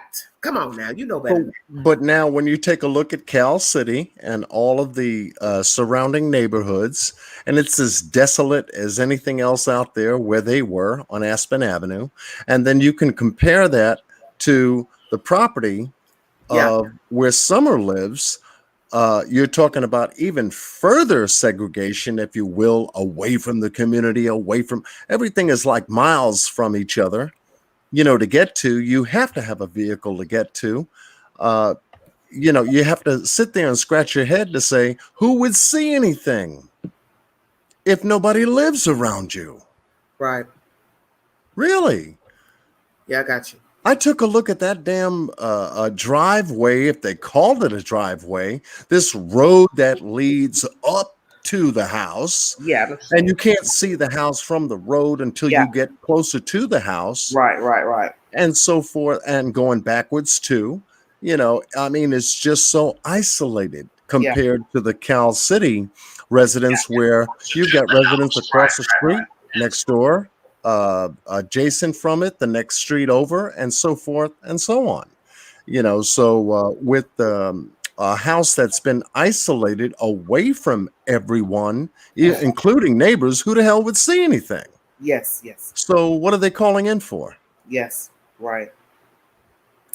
Because everybody, I'm noticing, it's just something I'm noticing with social media right now. People are just wanting to be clout chasers. They want to be relevant in something. They want to be a part of something. I want to be the one that solved the case. I want to be the one to collect the money. I want to be the one that put the clues together. Like they said, you're entitled to your opinion on any given story. But when you immerse yourself into a case, you have gone too far. And that means calling the people involved in the story, going in their inbox, messaging them, sending letters to them, their address, sending stuff to their jobs, trying to find where they live, and doing facetious and deviant things such as stealing their photographs off of social media, opening up accounts in their names and things like that, using their names in chats and stuff. You've gone too damn far. Yeah. You've gone too damn far. Yeah. And that means you are about as crazy as the people we're talking about. You are on that level. And I've always said that. It's that these people that's running around us that we're talking about, they once were just, a random old person. And then one day they became a news story. So that's what people need to understand. And I'm telling you, I see a lot of deviant conversation, even in the chats on these channels and Facebook. And it's disturbing to me. It is. It is. Very disturbing. And that's why, I've decided to just take a back seat on this particular case. I could have covered it, on my channel, but I'm working on the Cash Kernan case as well as the West case. Yeah, and I only take but so many cases as they come in. Yeah, and well, this one was different. Up with when there's always something going on, but as far as with the Cal City, we don't get much updates, so you can kind of break loose with that one. Yeah, you don't get something every day. This is the only one I've talked about that has something every day. I told the chat last week, I've never seen a case where every day there's an update, but yet no leads. Right. And you have to ask yourself why. But there's a news clip. If you go back in the queue of YouTube, you're going to see a news clip every day. You're going to also see articles. Go and Google. You're going to see an article uploaded just about every day now for a week. I find that odd. Yeah, it's been very consistent with that, and that's what makes it very odd. Yeah. So you're on point with a lot of what you've been able to cover on. Thank you so much on your channel, and I appreciate you just gathering this case up from where you got it from and been able to isolate certain critical parts of the case and bring it to light, question it, and ask why this happened. Ask why. Was Donald at work, or was he there? And things of that nature. So well, a lot of people don't really listen to the information that they've been given. Their heads are all over here, there. They can't keep up because they've got their head in so many fish bowls. See, I try not to put my head in a lot of fish bowls because, first of all, my damn head ain't gonna fit in one. So therefore, mama head ain't going in one. But you start going over here, over there. You understand what I'm saying? It's kind of like going to different people's houses, eating out their house. At some point, your tummy gonna start to hurt. Stay woke. Yeah. But then again, once again, the main critical factor of whether we're talking about Amari Nicholson, Orson West, whether we're talking about Summer Wells, Xavier Harrelson, a number of cases, we are looking at the primary motive. Why? Why these kids? Why these children in the way that it happened? And when we get there, and obviously this case is rolling, full steam ahead with the heavy chatter that's been going on Facebook and the heavy chatter that's been going on also on YouTube. Right. We're going to get there. We're going to get there. And, a lot of what we see in terms of the police departments on how they handle certain missing person cases, we're getting there from different states to state to state to state, Yeah. and we're finding out that a large majority of them are, are not equipped to handle these missing person cases because they're understaffed. Mm-hmm. They seem to be. Yes. Well, this is a They small don't area. have the resources. They have to call in the FBI. They have to call in special people to handle these cases the way they have. And you have to ask yourself why, when we believe, us citizens, we believe that you guys are fully equipped to handle a missing person or a custodial issue or anything of that matter, Maria wants to know, is there a timestamp Yeah. on the swimming video that you know of? Is there a timestamp on the swimming video? There should be, and the metadata on that swimming video will prove, whoever investigates to take a look at the forensics of it, it will prove a date, a timestamp. It will prove how long the video is, the speed of the video, the camera that shot the video, whose camera that belongs to, and why they were there taking the video in the first place. Right. So the metadata will prove that in forensics. Okay. Yeah. Now, how do you feel about, even though this is not the topic of tonight's discussion, because I did all that last night, but how do you feel about other parties immersing themselves in the case and bringing forth said gossip and innuendos and street talk into the story of this child? If you know what I'm talking about. Yeah. Well, detail. When you get fire, you're going to get smoke, and depending on who's trying to put out the fire, how much smoke is involved, you're going to get a lot of smoke, just like it ended up with the Orrin and Orson West case, the Kanika Jenkins case, Kira Cole's case. They're all the same. See, as I tell people, the reason why the stories get gritty with the he said, she said, and the gossip is because the children came from, I'll just say it, trash. Because if they were really about business, we wouldn't have the story in the first place. And then you got to count, they're going to hang with more trash. So then those people start talking. So before you know it, you just got a big lump pile of a dump coming out pertaining to a missing or dead kid or kids. And you sit there saying, how did it get to this point? I thought we were talking about a missing child, deceased child. Well, no, honey, it don't work like that. Because you see, the children were derived from the belly of the beast. And all that little nasty stuff that go along with these parents, caretakers, all that stuff comes out. He said, she said, what they did yesterday, what they did 5 years ago, criminal records, whatever type of sexual behaviors they have, deviant behaviors, all that eventually comes out. And it's sad. It does. It's very sad. Very sad.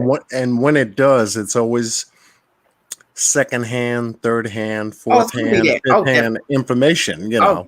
And somebody just keep calling and got to say, well, I got to tell you about what they did in 1912, and they used to do this, and before you know it, the story is not even about the children anymore. Right. It's about what their mom and daddy did, what Pookie Ray Ray said they did, what the auntie uncles did, what the grandparents did, what the grandmama and granddaddy's criminal record says. Before you know it, it's not even about the child anymore. And that's where this case has gone now. Just the short while of a month, we're now hearing about sexual escapades and drugs and alcohol consumption with children. It's just went all the way left. Relationships and everything, It's very sad. Yeah. But going back to the most important part of where you brought the live up is the timeline. Yes, the timeline is crucial. Okay, so with the timeline in front of you and the dates that you have in front of you, if you can, between the timeline of, if you have it, the 13th and the 15th, is there any timeline there on that's been recorded and made public? Between what day? Between the 13th of June. Yeah, I haven't heard anything about the 13th or the 14th. Okay, there you go. There you go. I go backwards like I did in the Orrin and Orson West case. They say December 21st of 2020, but you have to go backwards when you can't go forward in a timeline. Yeah, and that's what's disturbing is because now a few people in the chat keep mentioning the 13th, and that's because they're seeing it inside of the articles of the news. So now it's a matter of questioning, did the news make a mistake of or discrepancy of saying the child was missing on the 13th but wasn't reported to the 15th? So now we need to find verification if that is actually truth or a mistake by the news writer or whoever wrote the story. Exactly. So when you're dealing with a timeline that's going forward and evolving, and you can't get what obviously this case is not getting, which is credible leads. And that's the sad part. Yeah, it is the bad part. Yeah. When you can't go backwards and there's no video surveillance to capture certain things, there's no witnesses to capture certain things, then it becomes hard, because if you have to take a step backwards, then you've got to cover at least 30 to 60 days, 90 days tops as to how much information is missing that led up to this young girl, going missing. Well, let me ask you something. Do you believe that there's a discrepancy or not? Do you believe we're now talking about the child being missing perhaps between the 13th and the 14th, but reported by paper on the 15th? There is a high possibility of that. It's more so if the police can find it, could be a probability, and this would that's gonna be real janky. That's a tough one. That's a tough one. It's almost like the Cash Gernon case. What happened before Cash was taken from the crib? Yes. And then what happened after? Yes. Exactly. And that's where his lawyer knows. You bring me the head. I want a receipt.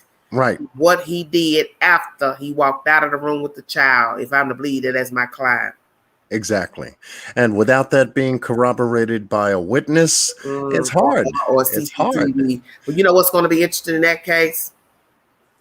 That's all the video footage they have is that person entering the room and coming out, and the second morning version. Because that means you have to talk 12 members into believing that is Darian in both videos. Right. And which I doubt, because security systems don't really advertise you having one camera. They're going to advertise more so the fact if you have a car, protect your car. If you have a home, protect your home. Inside the home, where your valuables are, your bedroom is one of them. Okay. Your living room is another. This is where your TV is, your DVD is, your entertainment system. Your bedroom has your valuables, your diary, your jewelry, your other valuables. This is where you sleep. This is your domain. Yes. And then the surrounding areas of the home, whether it be the side where you keep your tools, or the shed, or the backyard where you keep your patio furniture and everything else, including the neighbor's gate. Right. You see what I'm saying? So, and it's all to infiltrate the house. So you're not going to just have one camera to say, yeah, put it in the kids' room and that'll be enough. Well, let me ask you, do you believe there are other cameras around the house or inside of the house at this Monica Sherrod house? I believe so. You do believe? I really do, because I've been looking into the Arlo security system, and their package. If you subscribe to a monthly subscription where you can get an app on your phone to check anywhere in your house, you're going to have at least 4 to 5 to 6 cameras made available to you just by paying for the monthly subscription to the Arlo security system. So it doesn't make any sense for Monica Sherrod to have one camera in the house, and this is where the incident had occurred. And this is the person who took Cash from the bed, but you can't prove he took him out of the house. Right. But it would make sense if I only had one camera there, if I was setting the scene up for to make it look like this person for something else. Yeah, took the child, murdered the child. Exactly. In a murder of the child. Exactly. And then you have the surrounding areas. Neighbors, if you have a camera in your home, Angela, okay, what's to say your neighbor doesn't have a camera either? And especially if it's an area that crime has been on the rise, Yeah. where people's cars have been broken into, Right. or sheds that people have on their property that's been broken into, and they're taking tools out to sell them on the street for cash. Mhm. It's all they're basically doing anyway. These young people that have got nothing else better to do with them, with themselves, and hanging around with other people doing the same thing around the same Okay. age, etc. But what's to say your neighbor doesn't have a camera too? A doorbell camera, a front door camera, Right. a driveway camera, interior camera. Right. With the way technology is today, I mean, anybody can get a camera set up in their home, and it's not just for one area. You want many different areas. They usually put cameras where there's access to the place you live, the front door and the back door. Yeah, common sense places. Yeah. Yeah, exactly. And so why not have a camera at the back door at Monica Sherrod's house? Why not have a camera in the bedroom? Why not have a camera in the living room? Mhm. Well, obviously, from what we've seen, the living room is crowded, and so is the garage. Mhm. So but nonetheless, you just don't get one camera Yeah. on a security system Okay. and call it a day. Yeah. Yeah. You know. Yeah. Yeah. Yeah. I can only see that if you thought somebody was staying in your house, and maybe they were stealing stuff, and you would put it in your room to see if they enter your room, like like in a dorm Right. situation, or you got a guest staying with you, and perhaps something came up missing. Now you want to catch the person. Right. You know what I'm saying? You put it in that one room where you think they're meddling with things, Exactly. picking up things. Exactly. Well, I was trying to think what else I wanted to mention about the case. Let's see. So we've got this timeline, maybe from 2 to 6:30. That's critical. Yeah, it's very critical because I'm getting a difference from what the friend is saying when the child was dropped off. And I find it interesting that when I watched commentary of her talking on someone's network, she basically said the child was picked up between 10 and 10:30. Then they asked about when they left her house. She said between 2 and 2:30. So I thought, well, you just don't really remember anything. But, I've got information that we're talking about. Perhaps she left the H's house at maybe 2:45.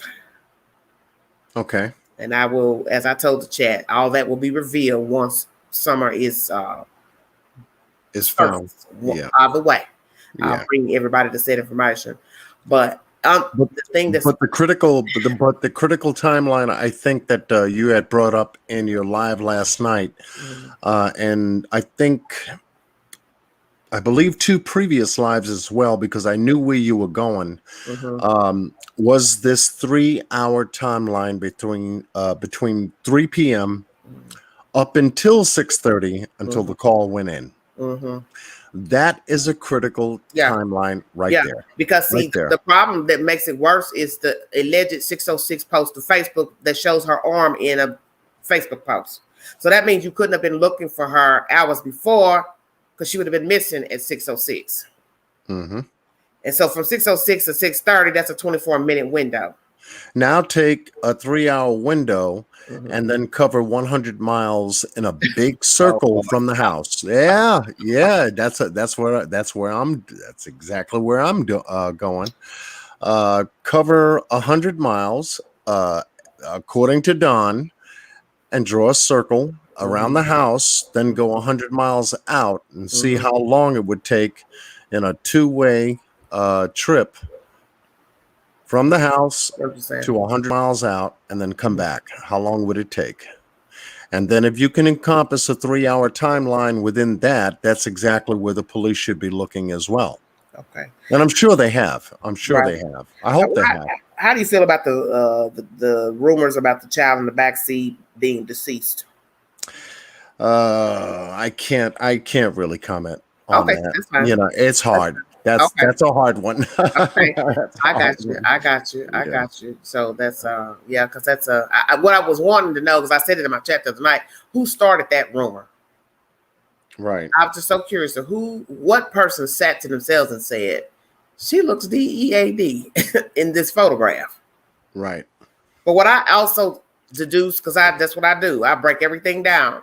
if you didn't plan to go to the watering hole, which was said in her commentary, that we decided to just go there since it was close to the Walgreens, wait on the prescription. Well, that means you wouldn't have had towels in your car, because then we find out that you used somebody else's car. Stay woke. Right. So how did you dry off when you came out of the watering hole? How did the young boy dry off? How did Summer dry off? Seriously. No, it's a very good question. And then she's seen in a long sleeve shirt or jacket, whatever it was. Right. So I'm just saying, was she cold from being in the water? And that's why she had the long sleeve shirt on inside of the car? But that 3-hour timeline between the hours of 2:45 to 6:30 p.m. When that call went in says a lot. Yeah, that's we can and well, it's enough time to do something you don't have no business doing. Exactly. It's plenty of time. Yeah. And I think that also Samuel Olson, in that case, it didn't take Teresa Balboa to do just as much in a short period of time to really fool everybody. Yeah, I understand. As to what she did, when she did it, how she moved, who she moved with, and everything, up until we got down past into the end of May, that she was the one responsible for being in the hotel with the dead body, the dead corpse that they were looking to move. Yeah, that's crazy. And, you take a look at that timeline, you squeeze it down, and you begin to say, what could someone do in an hour, 2, 3 hours? You can do a lot. You can do a lot. If you're moving by car, you can do a lot. Exactly. It's not the same as by foot trying to transport a body. Right. So and that then 3 hours. Then it's a body of a child. It's not big. Right. So that 3-hour timeline bothers me. There's a big gap there. There's no fill-in. There's nothing being said about it. I'm sure the police are concerned about it, and this is what's narrowing down. I guess they're scaling back, if you will, their search, because there's something that Donald is saying that he doesn't realize he's saying. I believe that. What do you think? So what do you think is going on with law officials with the scaling back of the investigation? I believe they're doing that for a purpose to see if something comes out in conversation at the church, in conversation with the family, in conversation with the news, how the news is following up. And sometimes law enforcement will pull back just to see if somebody says something. Something that bothered me in this commentary that I read, that I was listening to with the lead guy for the search, he said something that's very bothersome in this case. When he said they were around in that mountain and their cell phone service went out, you know where I'm going with that, right? Right.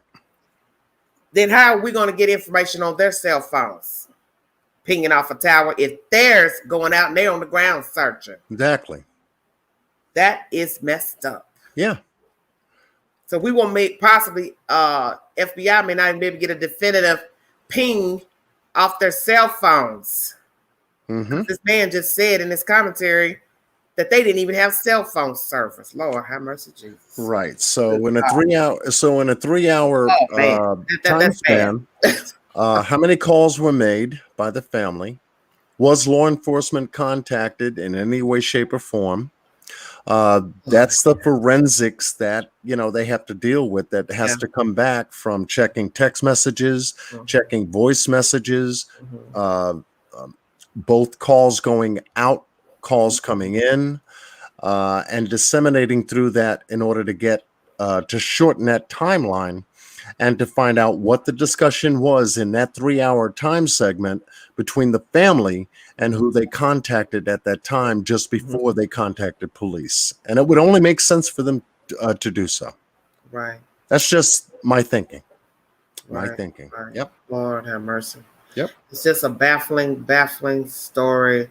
Well, let me ask you this. Do you believe Mr. Don was away out of town when he made the 911 call to the dispatch? No. Well, where No. was he? Where was he? Yeah, exactly. Where was he? He was No, close I'm by. asking you, where I was he? believe, Where yeah, was I he? believe he was close by. I think he Like was what? closer. 10 I minutes away or right there at the he could have property? been 15, 10 minutes away. He could have Mhm.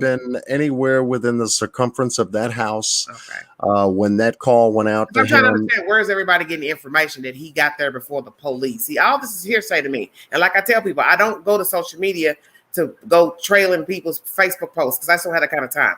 So I'm trying to figure out, why are people saying who is saying that he was there before the police got there? Right. And if you listen to his second interview, he kind of puts himself there by saying that we, they, she, Mm-hmm. he said it in those words. Mm-hmm. Why he did, I don't know. But he Mm-hmm. slipped up and Mm-hmm. he kept slipping up. He went 1, 2, 3, Mm-hmm. and then said they were about maybe 30 feet. Yeah. He said we were 20 feet to 40 feet away. Or 30 feet Exactly. away to 40 feet. Could have been Oh, 40 there's feet. no way Right. I would have Mhm. slipped up and said we if I know I wasn't there. There's no reason for me to say we. I Exactly. would have said my wife was no more than, or they were no more than. I'm not going to say we because we means I am included. Yes. Yes. You So know, he's been telling on himself day one, just like Candace has. they meaning the family, she meaning Candace, Yes. we meaning us. Yes. Yeah. Yes. I am And included. you make a very good distinction Yeah, last night but when see, you that's said the that. thing about letting people talk. Yeah. I Because think that's what the some police are officials doing. will tell parents not to talk. Like in Cupcake's case, the chief told April, please do not talk. Because see, her baby daddy got to jump off with the gossip. And people ran to social media and they wore it out from what he started saying about either her or whoever the suspect was. And to this day, he has never confirmed who he was speaking of in the live he did, sitting in his car saying, you tried to ransom my baby off. He never admitted if that was Derica or his baby mom. Mm-hmm. So to this day, never. Hey, I've even made a video saying, hey, tell me, who were you speaking of? But like I told people, he couldn't have been speaking of Derica only because the night she got arrested, she wouldn't have been able to get a phone card to make outbound calls. Because you have to get a card set up for people to, you know what I'm saying, to make those phone calls. Right. It's not like the old days of going to the payphone in the jail and dialing a number with a cord. Mm-hmm. It's just very, very, very interesting. I don't know. Yeah, I don't know. They said that not out, but I want to know who said it that he got there before the cops. Because that's the point of this story. Everything is he said, she said. No receipts to nothing. Just they said. That's not enough for me. I need more than that. Right. I need more than that. Because when you get more than that, then you can squeeze down that 3-hour timeline. Yeah, and that's why I'm praying that naturally TBI is, are working their butts off to do, the phone forensics, because everybody knows that phone has sealed most cases. Yeah. That phone will put you down. Or text message, well, all of it, voicemail, or anything. Yeah. All of it. Yep. All of it. Because Mm-hmm. even if it doesn't show them in the holler when they return, it will show before the holler that you could have been using your phone or whatever. So they still have something to go on.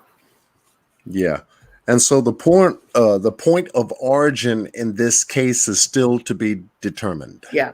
And that's the sad part. And we're now a month in, and I brought you all a timeline, and it looks grim at this point. And basically it's just like he said, statistically, which that's something he should have never said. Even if you think your child is dead and you don't have nothing to do with it, I wouldn't speak it. Right. So I just feel like he just won't stop talking. This guy won't stop talking. You kind of figure, him saying what he said statistically is almost like trying to persuade the public that he's more right about his feelings about the abduction and that she's gone. She's gone, She's gone far away. Yeah. Maybe 100 miles away from here. Who knows? I don't know. And then backs up and says, I don't know. is a full sentence in contradictory mode. You know, I don't know whether I'm going forward or I'm going backwards. Right, right, I hope people believe me, though. You know, right. is his attitude. But I think what's sad is that her so-called friend has brought forth a lot of salacious information pertaining to herself and the Wells, and then he also has participated in talking on The Wire, the Live Book 1 and 2. So I think it's interesting that you would go to the news this week and cry wolf to these people that your children are being threatened, and all these people are coming at your family and saying ugly things about you all on social media, but you have aided them in talking on social media. So you're just as guilty as the people you're accusing of wronging you and your family. Exactly. But that's a narcissist and a sociopath's way. It is always somebody else's fault. Don't look at what I'm doing. Yeah, I'm doing what you did, but so what? You are more wrong than I am. Yes. Yep. That's a narcissist. And that's the point of causation as well. You know, he's blaming the exterior world without, so to speak, as the blame for everything that's happened to his world within. Yes. Yeah. Yes. Yep. And I do feel sorry for the church. Yeah, I do too. I think they're probably very offended once they saw those videos uploaded to the YT and they saw their sales up there. That probably would be real just a violation to a person. I get that. Yeah. I get that. But that's what people do. They dig up stuff. People share stuff. They go tell somebody, go look at this, go look over here. And the people upload it. And there you are, because that's the whole point. That anything that's posted publicly, that's why you have to pick and choose what you post on social media. That's why it's best to keep your Facebook things private. So everybody and their mama can't see what you posted. You understand what I'm saying? Yeah. It's very then again too, you know, with folks that are deep in their faith like they are, once again, this is no negative intended toward the church or anything else like that. You know, people do go to church to confess a lot about themselves, a lot about their situations, a lot about help, just to try to get some kind of correction in their lives, in their family. And the only thing the church can basically do is guide them through the scriptures, as they always will, to find solace, you know, to find peace, to find balance and stuff like that, and keep what they say confidential at the same time too. Of course. Same thing like the Catholic Church. If you go to confession, what you confess is confidential between the pastor and parishioner. Yep. Right. Well, let me ask you this, and I'm not going to hold you much longer, because I'm almost at 2 hours. Do you think the church has an idea that possibly they are involved, but they are going to play the role that they are not guilty? That's a good one, Angela. That's a good one. I love your question. They came out talking. You dig. Because, guess what? This is the thing about people to understand. Everybody got game. I may come out and say, hey, I don't like what you're doing to me and putting me on Front Street, but I ain't got to also tell you, I really ain't riding with these folks, but I ain't going to tell you publicly I ain't riding with these folks. Right. Shut up. Right. But the church is going to maintain their the status quo, as they will always do. Yes. And try not to interfere or entertain anything negative against a member's family unit, whatever have you, because they just look at it differently, and they know how many feet is in 1 foot, and they don't go no further. Let's just say that. Okay. Let's just say that. Before we check out, one of my fans is in the house, Miss AC Wall. AC has an interesting question. What if someone saw how his family lived and took her to save her? Wishful thinking. Took her to save her. Such as those people in that church have had to have some idea that these people weren't living the best life, possibly have been to the house to see how they've lived on that said property. Okay. So what if somebody said, I'm going to go up and rescue her, but my thing is still, no matter what, whomever took her, let's say somebody did take her, each person was taking the same risk if it was the boogeyman. Right. Because theft is theft, no matter what your reasoning is. Kidnapping is kidnapping, whether you think somebody's being abused or not. That's right. So I don't know, but that's still an interesting question. Thank you, ACY. And it is. And once again, the church has to, remain the status quo at all times because, they have their interest elsewhere. They don't mind helping out families when they can. They don't mind doing the child program. They don't mind giving and being a resource of comfort in some way, shape, or form in the times of peril. That makes sense. Yes, but in this case, with saying it, the Wells family is no exception to that.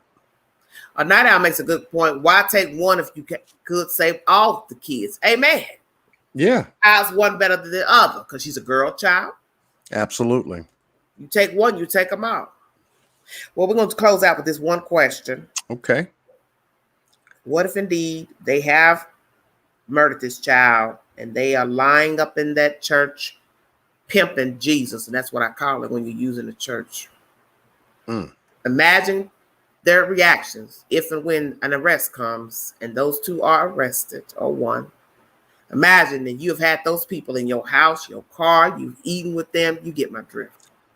Yeah, that's going to be, if it is true and it leans that way, there's a lot of people's lives going to be destroyed because of it. If it's not, once again, I think more so not than is in this particular case, because it seems like the family is isolated themselves and once again using their faith, promoting it out there as some kind of a crutch, something Jesus. to stand on. Yeah, pimping Jesus is what I call it, because I do not believe in that type of behavior. Pimping the Bible, quoting Bible scriptures every time you talk, and I'm telling you, this man is creepy to me. All this talk of the resurrection and good Christian people. Every time you open this mouth for the past week, everything was about these good Christian people helping us. These good, who are you selling, sir? Seriously. Right. These good Christian people. Them same good Christian people are sinners like yourself. Probably alcoholics, fornicators, maybe participating in illicit behavior with their neighbors. Sexual misdeeds with others, and it could be also child molestation. You don't know people. So it bothered me when I kept hearing him say, these good Christian people.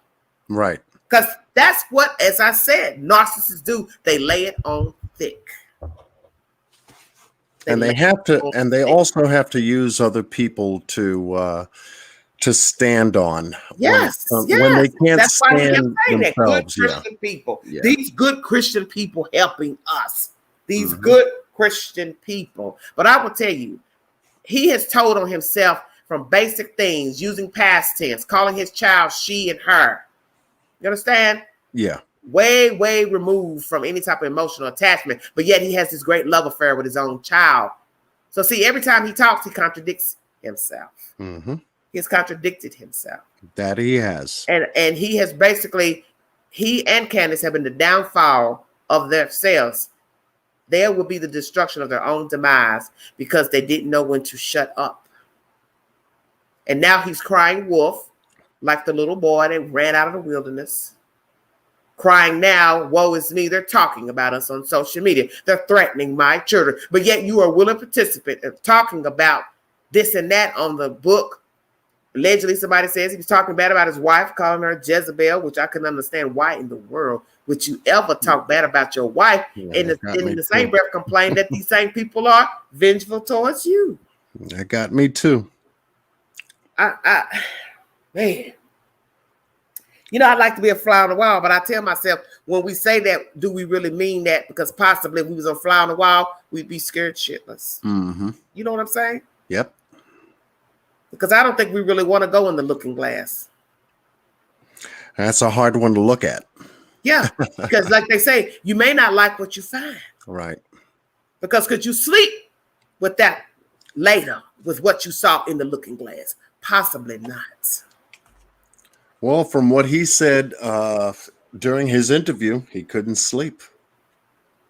Well, we're going to take it to the color purple. Can't sleep at night.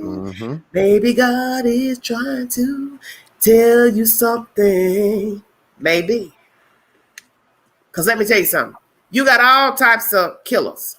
You got the one killer that can move on and walk every day and lie and manipulate and con and feel nothing.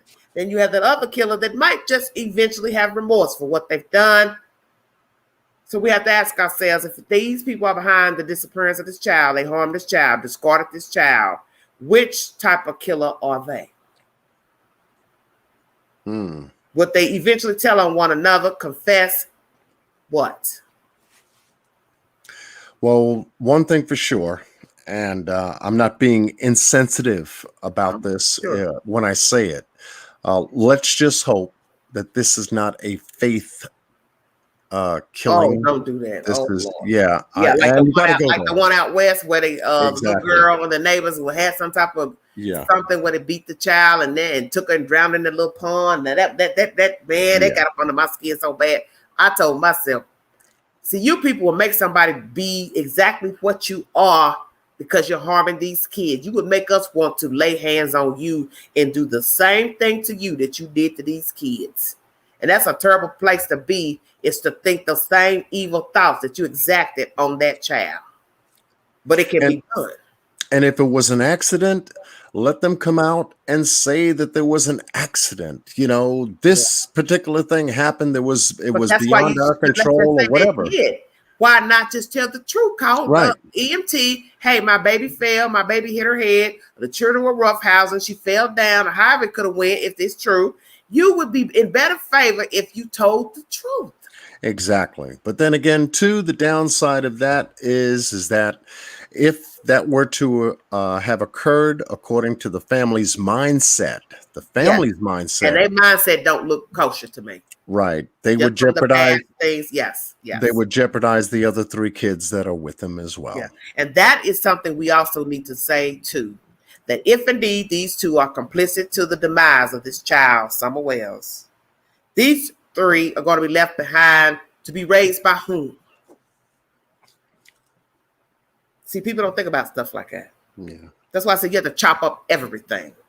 And another thing I'd like to say to some of you out there, especially some of you Bible thumpers, because you've been thumping real hard. When you say, I pray for Summer Wells to come home, with all that you've learned pertaining to her family's friends talking and gossiping on social media, what would Summer Wells be returning to? Amen. Same house. You see, people don't think when they speak. You say, oh God, please bring her home. Please, Lord, spare her. Bring her home to what exactly? You've seen the belly of the beast pertaining to her parents, abuse, alcoholism, possibly drug use, contributing to a minor, the delinquency of a minor, parents swapping parents with criminal background. God knows what else they've been doing that we ain't heard about. And you want her to come back to that. Stay woke.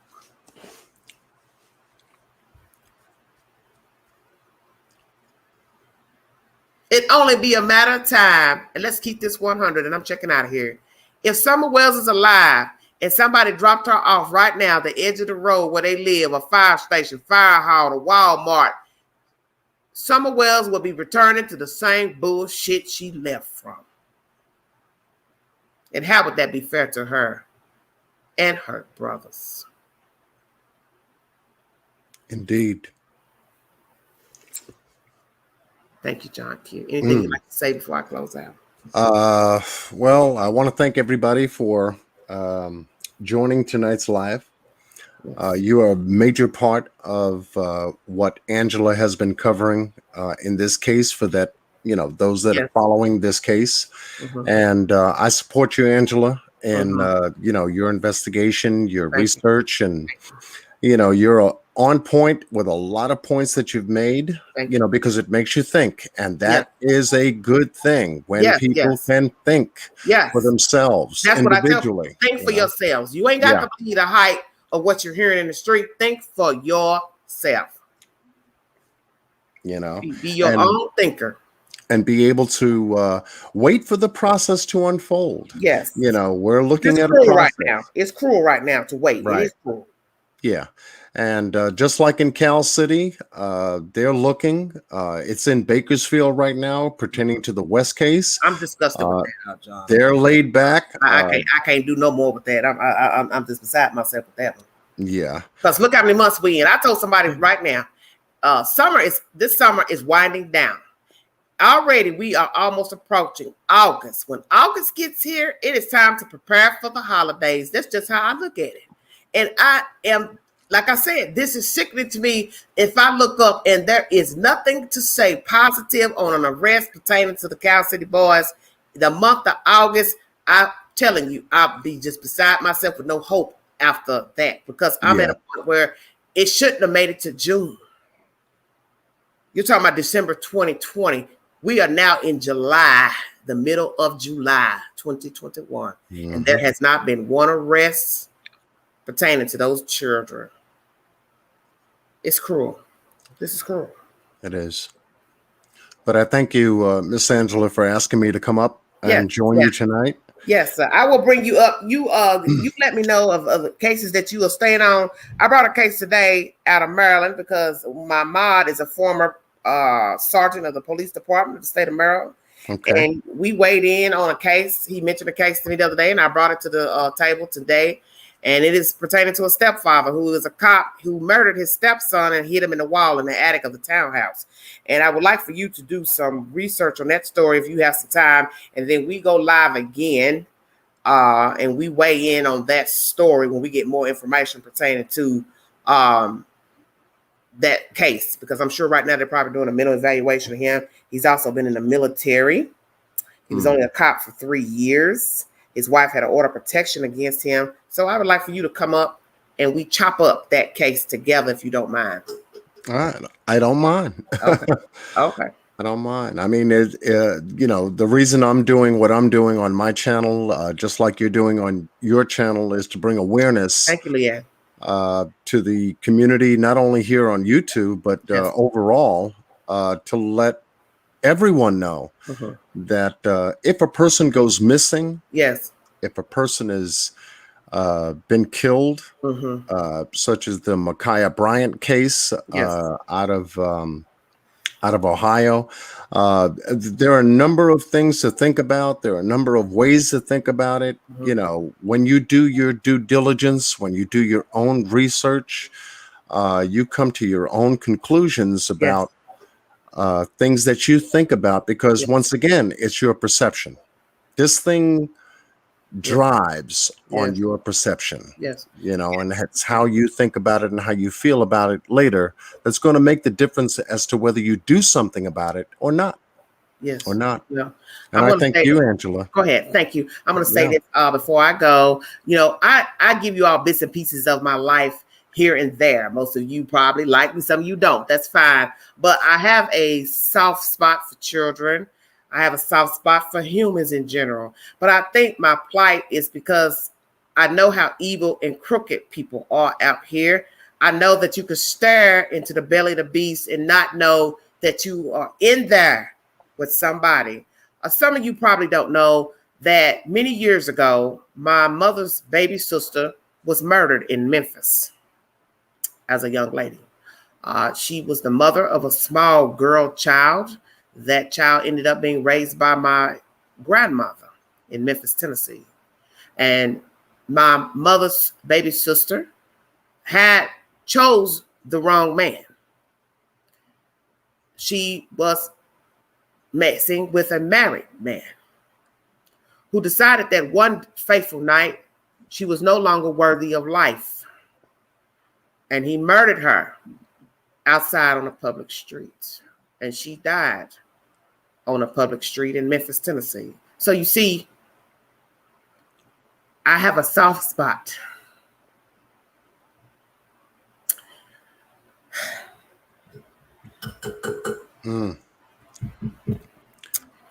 Take your time. For the voiceless.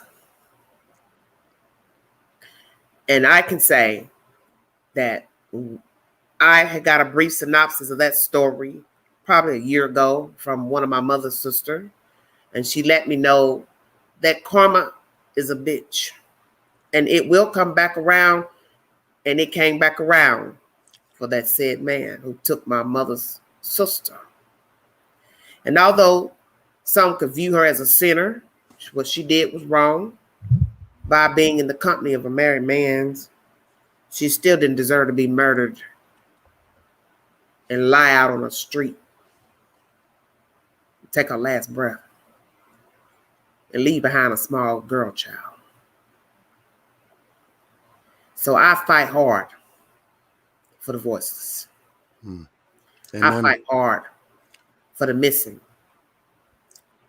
And I'm going to continue to do that.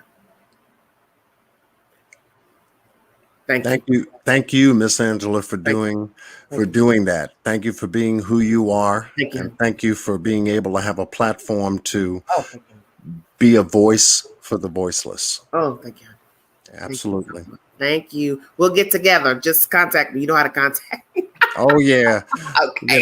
You know, we find back doors to do it, but yes, Lord. Yes. Thank you so much. Everybody, thank you for Mr. John Q.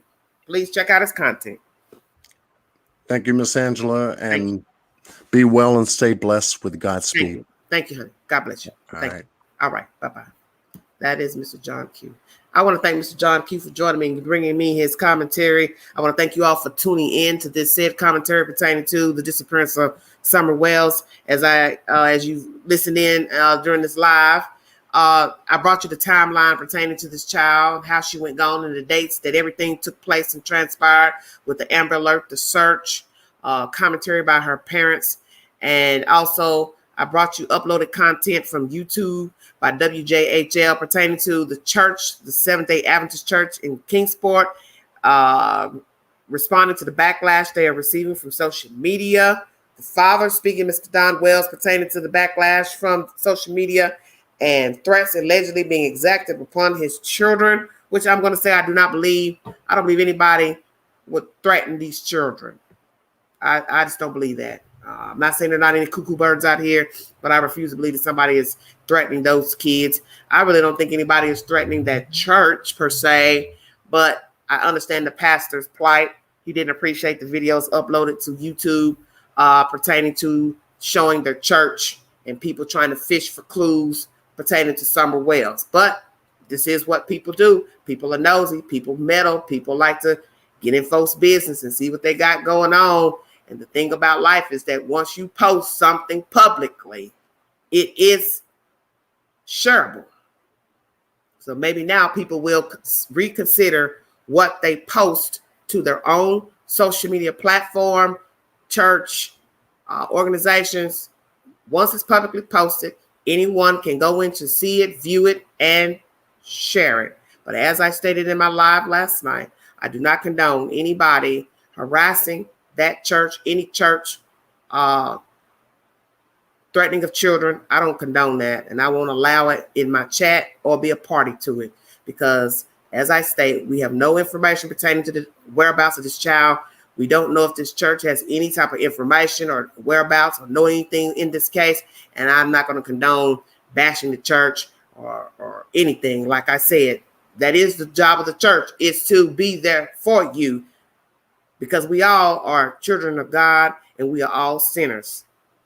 And that is the pastor's job, is to welcome you, whether he thinks you did something or not. The only problem will be if he knows you did something and he says nothing, then that is different.